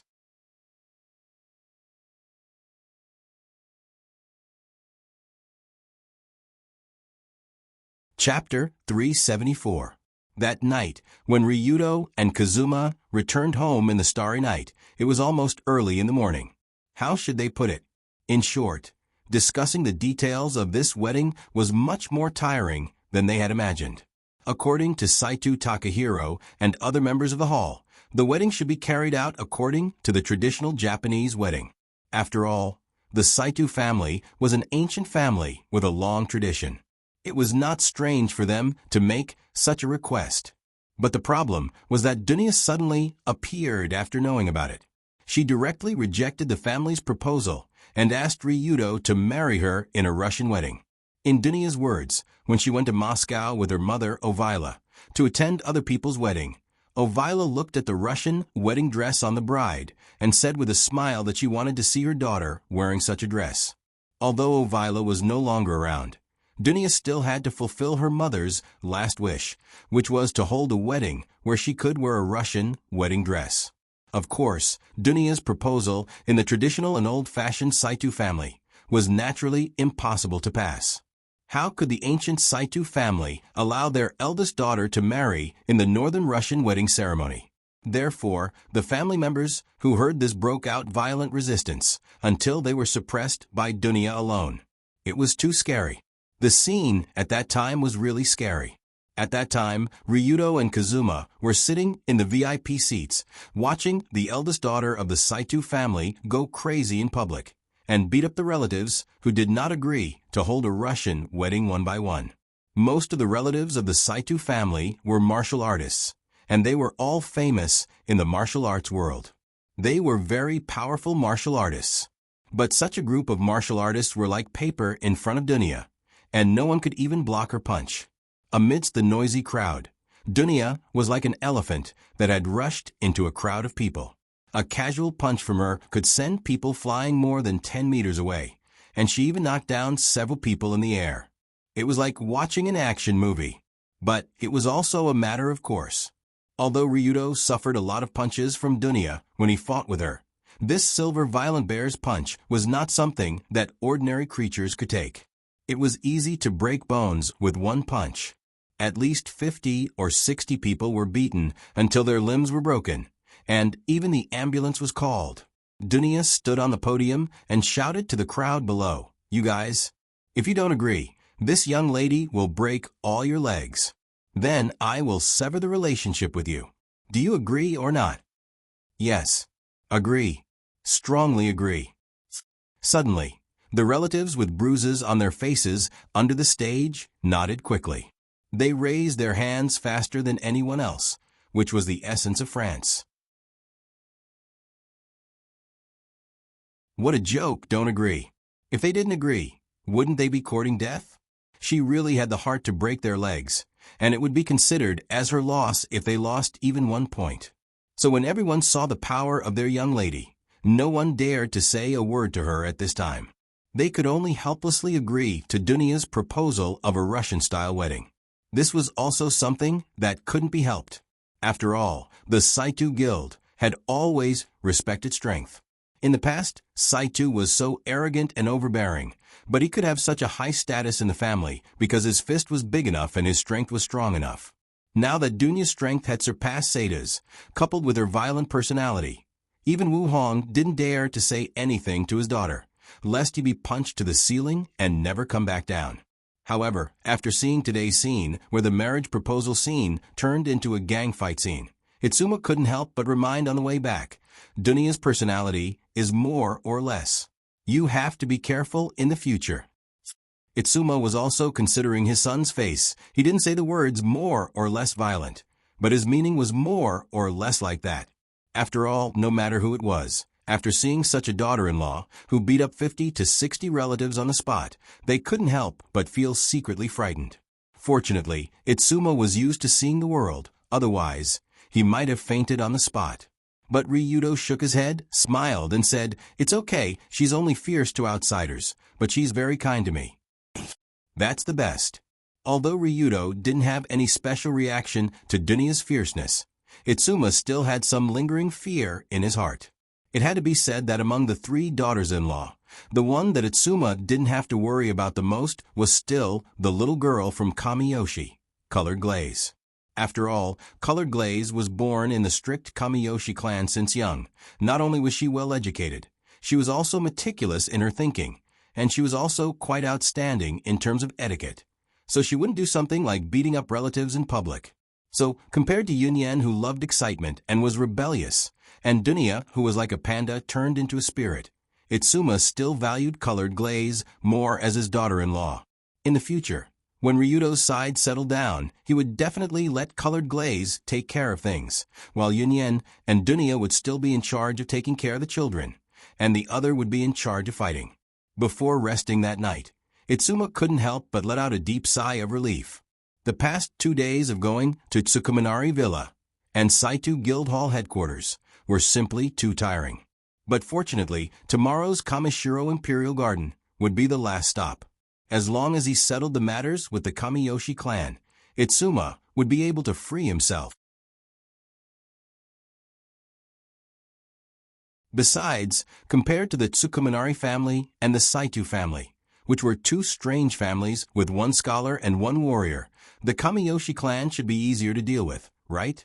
Itsuma couldn't help but let out a relieved smile when he thought of Lady Ruehue and Lady Colored Glaze's dignified and elegant appearances. However, what Itsuma didn't expect was that tomorrow's marriage proposal ceremony in Kamishiro Imperial Garden would be the most troublesome, because the in-law on the other side suddenly disappeared. That's right, disappeared. And the name of the in-law who disappeared was Lady Ruehue Kaneshiro. No one could have predicted that the head of the Kamiyoshi clan would suddenly disappear. Itsuma and Ryudo only received this piece of information when they arrived at the dignified and elegant Kamishiro Imperial Garden the next day. What did you say? Lady Ruehue disappeared? Did she go to the washroom? After hearing the old butler's words, Ryudo couldn't help but scratch the back of his head, as if he didn't understand the severity of the problem. Bang! Instantly, Luli, who was beside him, couldn't help but knock on his head. She said angrily, "Go to hell. Mother has disappeared for a few hours already. We just found out." Because of Ruehue's sudden disappearance, the Kamiyoshi clan was more or less anxious, and everyone was anxiously looking for the head of the clan. However, Ruehue's disappearance seemed to have been premeditated. She actually built a tunnel in her room that led to the outside world, and secretly slipped away.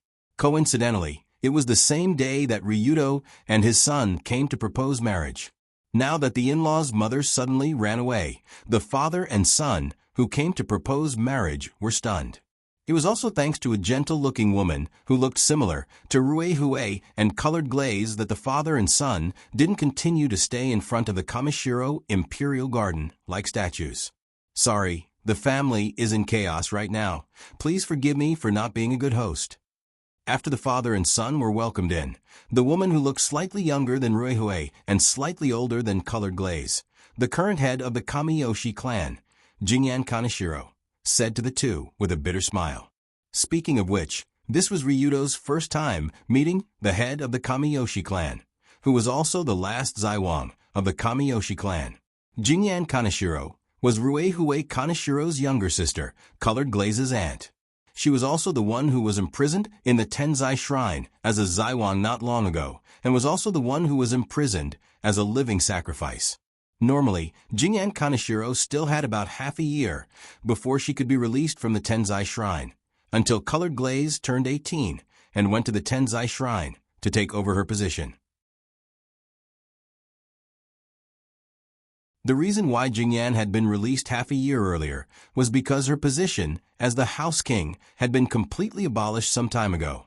The shackles on the women of the Kanzai family had finally been broken in the generation of the two sisters. The project to abolish the Zaiwang system started after Ruihui took over the position of Golden Heron and replaced the Ise Shrine High Priest Takahara Shrine. In terms of the basic purpose, the Zaiwang system was actually beneficial for the Shinto religion to continue to establish its dominance. It was definitely beneficial for the upper class, but it was unfair to the women who were Zaiwang. Ruihui herself was one of the victims of the Fast King system. After she ascended to the throne, she naturally used forceful means to abolish this rubbish system. She also killed a group of religious priests who came to protest. That was why Jingyan Kaneshiro was able to be released from prison early and live a normal life. By the way, I was able to be released early and Colored Glaze didn't have to go to prison anymore because of everyone's help. Thank you very much. Jingyan was well aware of how the Zaiwang system was abolished and how Ruihui became the Golden Heron. That was why she bowed slightly to Ryudo to express her gratitude. Jingyan was an elder after all. Ryudo hurriedly waved his hand and said, "No, no, no. This is what I should do."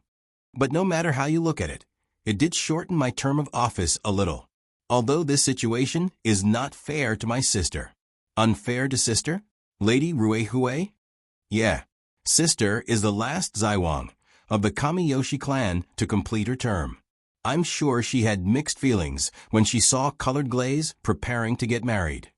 Jingyan couldn't help but sigh when she mentioned her sister.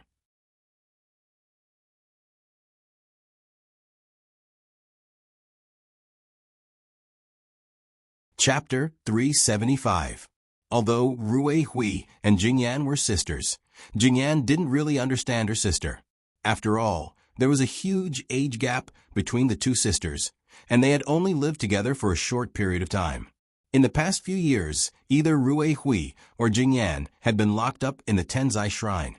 It was like the two sisters took turns to be locked up, with one going in and the other coming out. But since a few days ago, when Ruihui learned that Long Do and Long Do were coming to propose marriage, her attitude became somewhat incomprehensible. Logically speaking, when a daughter was about to get married, a mother's feelings would be complicated. She would be reluctant to let her daughter leave her side, but she would also hope for her daughter's happiness. But Ruihui's situation wasn't like that. At least, from Jingyan's point of view, her sister seemed to be jealous. It was a bit laughable. A mother jealous of her daughter? Jealous of what? Jealous that her daughter could get married? Needless to say, there was really such a possibility.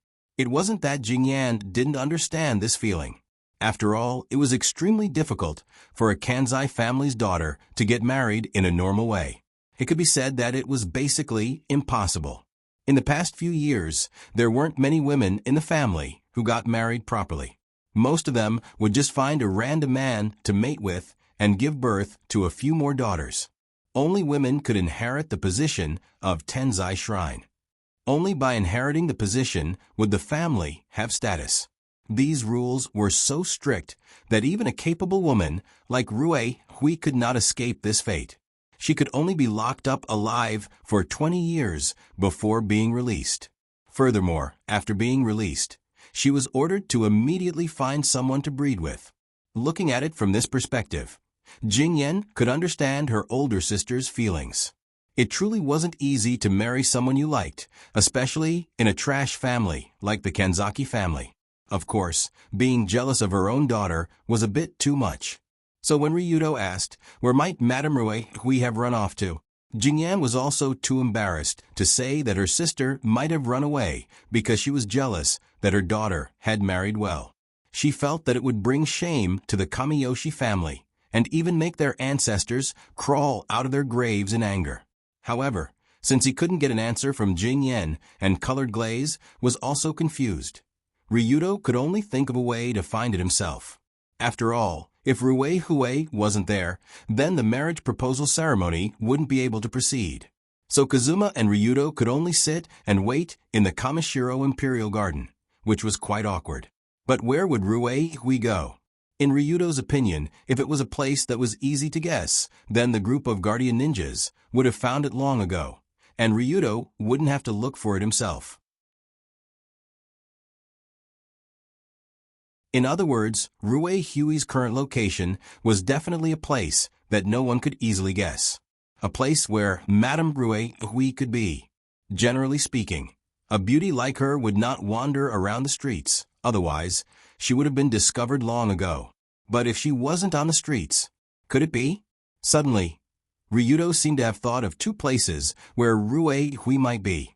In the past few days after the battle with the Heavenly Eye Group, Ryudo and Rue Hui had talked about Ayam in private, including the time when Rue Hui and Ayam stayed by the lakeside with a golden osmanthus tree. If Rue Hui ran away from home, would she go to the lakeside to reminisce about the past? Thinking of this, Ryudo told Kazuma and Jing Yan, and he quickly piloted the Wallace in the direction of the lakeside that Rue Hui mentioned. Unfortunately, Ryudo flew around the lakeside for a while, but he still couldn't find any trace of Rue Hui. She obviously wasn't here. If she wasn't here, then there was only one last place left. It shouldn't be, right? For Ryudo, there were only two special places he knew related to Rue Hui. One was the lakeside where he spent some time with Ayam, and the other was the prison where Rue Hui had the deepest resentment. Tenzai Shrine. Tenzai Shrine. This place was a nightmare for all Kamiyoshi women, and it was a nightmare that would last for at least 20 years. This place should also be a place that left a deep impression on Rue Hui. After all, she had stayed there for 20 years. However, because the Zaiwang system had recently been abolished, the famous shrine was facing the fate of being demolished or changed into a tourist destination. But it shouldn't be implemented so soon. Thinking of this, Long Do quickly got on the Wallace and flew toward the Divine Palace that he had never been to before, but he had a rough idea of where it was. Tenzai Shrine wasn't located near Yodo City, where Kanzai Imperial Garden was located, but far to the west in Kyoto. Strictly speaking, Tenzai Shrine didn't exist on its own. It was located at the northwest corner of Kyoto Imperial Garden, in the Shangjing district of Kyoto City. It was part of the entire Kyoto Imperial Garden, and was equivalent to a single room in a building. Kyoto was the administrative center during the Heian era. In the past 1,000 years, this place had been the residence of the emperors of the past. However, after the emperors moved to the new capital of Tokyo, Kyoto became a huge tourist attraction. Although Kyoto Imperial Garden had become a tourist attraction, there were still some important areas that were not open to the public, including Tenzai Shrine, where the previous Zaiwang served. However, although this place was called a shrine, it was actually just a small religious building with stone walls on the outside and white sand on the inside. It looked like it had gone through a long history and was covered with years of wind and frost. If Ryudo didn't know that this was the famous shrine, he might not have paid too much attention to it when he passed by. Anyway, it looked short and small, and it didn't have the grandeur that a shrine should have. At this time, there was no one around Kyoto Imperial Garden. The interior of Tenzai Shrine was a little messy because the staff inside had been driven away, resulting in no one to take care of it. In the quiet and dim space, there was no sign of life. There was only a familiar figure kneeling in front of a statue in the depths of the shrine. It was a statue made of white jade. The size of the statue was similar to a real person, and it was doing something similar to a dance. Tenzai Shrine. Although it wasn't the one in Kanzai Courtyard, the workmanship was almost the same as that one. Speaking of which, Ryudo more or less had some fate with this goddess. He would always remember how pitiful he looked when he was polishing the statue in front of colored glaze. However, the person who was looking up at the Tenzai Shrine statue wasn't colored glaze. Instead, it was the main culprit who had caused the Kamiyoshi clan to run away, Kanzai Ruehue. Actually, to Ruehue, why she came back here and what she intended to do after coming back, she didn't even think about it. Right now, she was just staring blankly at the jade statue that she had seen so many times during her 20 years in prison that she wanted to vomit. She didn't think about anything, and she didn't do anything. It was as if every day and night had passed in this place. This feeling of emptiness was really annoying. After who knew how much time had passed, Ruehue couldn't help but sigh slightly. There was also a faint hint of anger on her face. Of course, Ruehue's anger wasn't directed at anything else, but at herself. Ruehue, the fool who suddenly abandoned everything and chose to run away without saying a word. She even turned off her phone. Ruehue's anger was directed at Ruehue. How could I do such a thing? Aren't I too shameless? Perhaps even Ruehue herself didn't know the reason why she did it. Before Ryudo and his son came to ask for her hand in marriage, Ruehue mysteriously got up from her bed. She felt as if there was a voice in her heart crying for her to run away. Ever since she was born, Ruehue had only followed her heart's voice twice. The first time was after she was abandoned by Iam. She followed her heart's voice and specially went overseas to have a test tube baby. The second time was before Color Glaze and Ryudo got married. She followed her heart's voice and ran away from Kanzai Imperial Garden without looking back. She came to this Tenzai shrine. However, the former could be understood as a clear goal to fill the emptiness in her heart. However, the latter was more or less capricious. Ruehue never dreamed that this word would be used on her one day. Ever since she was in her 50s, she had never been capricious. After all, Ruehue was not capricious. As Kamiyoshi's daughter, as the Tenzai Shrine's Tenzai Shrine Empress, as the leader of the ruling family, she didn't have the right to be capricious. But how should she put it? When she clearly sensed that Colored Glaze was about to get married, Ruehue felt as if her heart was suddenly missing a corner. Her mind was also confused. When she came back to her senses, she was already here. She appeared in this prison where she had sat for 20 years. She sat there like an idiot, not knowing what to do. Tap, tap, tap. Just as Ruehue was thinking about what to do next, how to explain to her sister, daughter-in-laws, and son-in-law why she did such a thing, a series of hurried footsteps came from outside. Is it the staff here who came back to get something? Because she knew that the Tenzai Shrine had been abolished, Ruehue didn't think too much about it. Instead, she said without turning her head, "If there's anything you want to take, then do it. Just don't bother me." Suddenly, a young voice full of ridicule laughed and said, "Is that so? Then let's break this jade statue and take away. It's a waste to leave it here anyway. We can even turn it into a bracelet and sell it for some money." The moment she heard this, Ruehue raised her eyebrows. She thought to herself, this staff member is so shameless. He even wants to take away the statue in the Divine Palace? Why don't we call the police and take him away?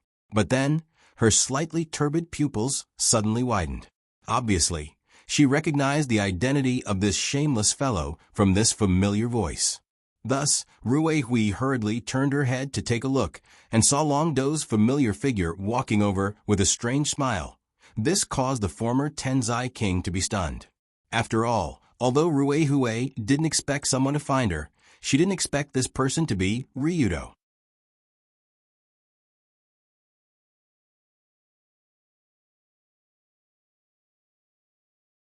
Chapter 376.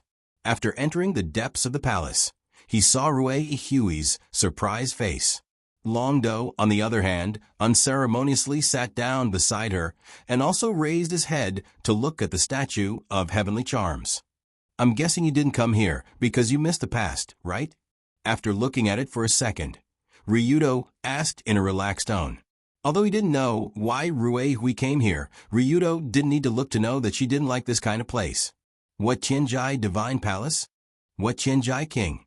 To put it bluntly, it was just a small shabby room with a small shabby idol inside. Staying in this damned place for 20 years was no different from going to jail. In fact, it might be worse than going to jail. Therefore, Rue, we must have come here for some other reason. When she saw Ryudo, she was silent for a while, and then whispered, Ryudo-kun, in your eyes, what kind of person am I? Rue Hui's voice was low and hollow, as if she was going to fly to heaven in the next second. If he didn't know that her body was stronger than a cow, Ryudo would think that she had some kind of terminal illness. So facing this strange question, Ryudo said honestly, a very respectable elder, a very trustworthy ally, and a very charming woman. The last sentence, with Ryudo's identity, shouldn't be said, but he couldn't help but say it. After all, from the first time he saw Rue Hui, Ryudo knew that he was mesmerized by this woman. In terms of identity, it shouldn't be, but people's hearts were like this. It didn't mean that they wouldn't think about things that they shouldn't think about. Especially after so many things happened later, including the knee pillow in the Kamishiro Villa and the accidental coma and hug in the Kamishiro Imperial Garden. Ryudo sometimes found it even harder to treat Rue Hui as a simple elder. There wasn't a single wrinkle on her face, and her appearance and temperament were more mature than Lu Li's. Especially after taking the pill, her skin had become tender, firm, and elastic. No matter how one looked at it, she didn't look like an old woman of her age. For such a world-class beauty, if there was any man who didn't think she was charming, then there was probably something wrong with that man. So Ryudo's words were very honest, and it was obvious that it came from the bottom of his heart. When Rue Hui heard this, she smiled and said, "You can see it clearly. Unfortunately, I'm confused now." Confused? What do you mean? In other words, I've lost my way on the road of life? No, I should say that I have never found my own direction. Rue Hui couldn't help but sigh when she said this. In Rue Hui's eyes, her life was a complete failure of farce, because this stupid woman had never lived for herself for a single day. Ever since she was young, her mother had taught her that as the eldest daughter of the Kamiyoshi family, she had to give up everything for the family. All right, Rue Hui gave it up. She gave up all of her youth and gave up all of her rights that young people should have. She openly carried out her role as the eldest daughter of the Kamishiro family. When the curtains finally fell on Rue Hui's identity as the eldest daughter of the Kamishiro family, she quickly received new roles: mother of the colored glaze and head of the Kamiyoshi family. As a mother, Rue Hui felt that she did her best for the colored glaze. She didn't dare to slack off for over 10 years. Similarly, as a head of the family, Rue Hui was even more dedicated. Even when she knew that she was about to die from a terminal illness, she still didn't forget to arrange things for her after death. By now, anyone would be satisfied with the 3 roles that Rue Hui played. She was a perfect daughter of the Kamiyoshi family that they were proud of. She was a perfect mother that her daughter was proud of. She was a perfect head of the family that everyone praised. However, even though Rue Hui had played so many roles, the only role that she hadn't played was the role of Rue Hui Kamishiro. I can play any role that people praise, but I can't be myself, nor can I be myself. As time passed, Rue Hui forgot who she was. It was as if she was locked in these roles, especially since her daughter was about to get married, and the Kamiyoshi family was about to come to an end. Time was about to return to normal, and she didn't know what she should do. She didn't need to worry about her family's matters anymore.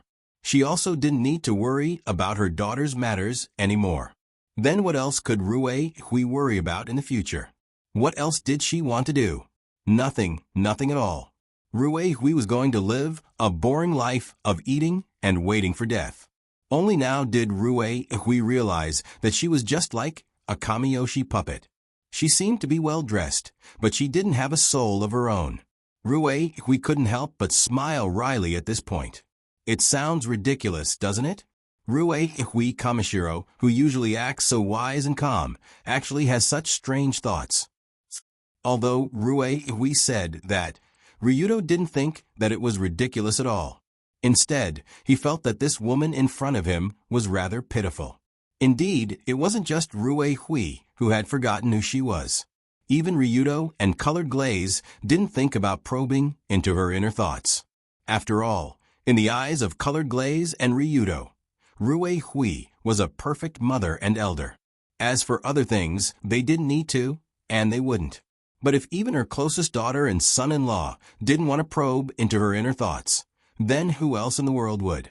Who else would care about what this woman was thinking? Instantly, after sensing Rue Hui's helplessness and confusion, Ryudo stood up and said, "Since you've realized it now, then leave the rest of your time for yourself and live for yourself again.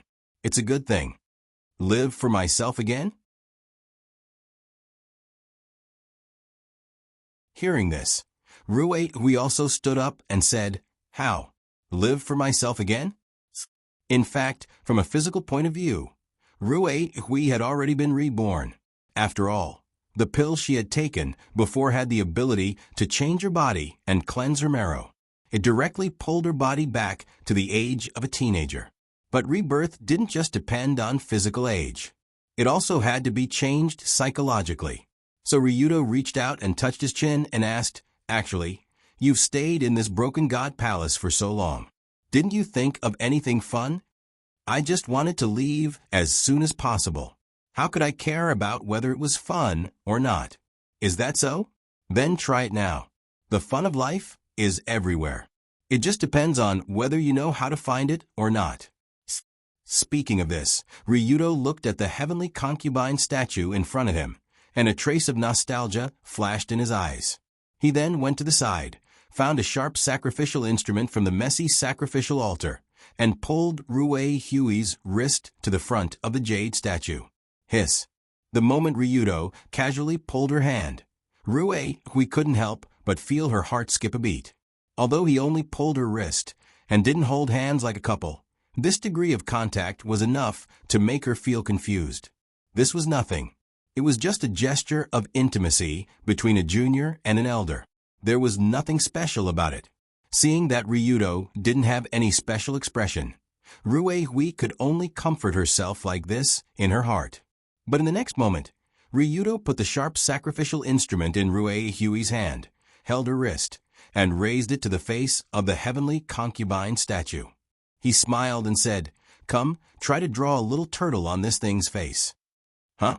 After understanding the reason why Ryudo took the sharp sacrificial instrument, Rue Hui was stunned at first. Then she couldn't help but smile and said, "That, Ryudo-kun? Do you think I'm a 3-year-old child?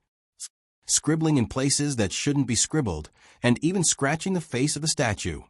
Rue Hui had never done this kind of thing since she was young. After all, if she did it, she would inevitably be scolded and grounded by her mother. You see, you can't let go, right? Since you want to live for yourself again, then you have to find the mentality of when you were young. When you were young, did you never have the thought of breaking the rules and doing something that shouldn't be done? At this time, Ryudo was like a demon that wanted to drag people into hell, and he guided Rue Hui's ears. Breaking the rules? Doing something that shouldn't be done? The moment she heard this sentence, Rue Hui seemed to understand a little. To put it bluntly, humans were this kind of strange creatures. The more they shouldn't do something, the more they would feel happy doing it. As the eldest daughter of Kamiyoshi, Rue Hui was naturally taught to follow the rules since she was young. Not to mention drawing a little turtle on the statue. She didn't even have the experience of scribbling on the wall. After growing up, Rue Hui, of course, could scribble on the wall. As the ruler, she had the power to do anything. But just like a bird that had been locked in a cage for too long, even if the physical cage had been removed, the cage in its heart still existed. Regarding this principle, with Rue Hui's intelligence, she naturally understood. Ryudo, Koen's meaning is to let me break the shackles and find myself again. Then let's give it a try. After understanding, Rue Hui took a deep breath, and with Ryudo's help, she slashed the sharp sacrificial instrument in her hand on the heavenly staff statue. Zap! Accompanied by a sharp noise, a long scratch appeared on the face of the jade statue, and it looked like it was disfigured. This feeling is so good. Rue Hui looked at the statue that should have been spotless, should have been treated with respect, and had been passed down in this heavenly staff temple for hundreds of years, and condensed the entire history of her family, being destroyed by her own hands. But she felt a strong sense of pleasure in her heart. This was a very special kind of pleasure, the pleasure of breaking the taboo. When Rue Hui chose to break free from the shackles of her family, the shackles of the Shinto religion, and the shackles of the secular world, and did these things, the pressure that had accumulated in her heart for who knew how many years was released at the same time. And the pleasure of breaking free from the shackles of morality and doing something against the rules actually had a special term, and that was moral betrayal. You're tuning in to the Echo Reads YouTube channel. Don't forget to subscribe and join us on this journey to catch the most captivating stories.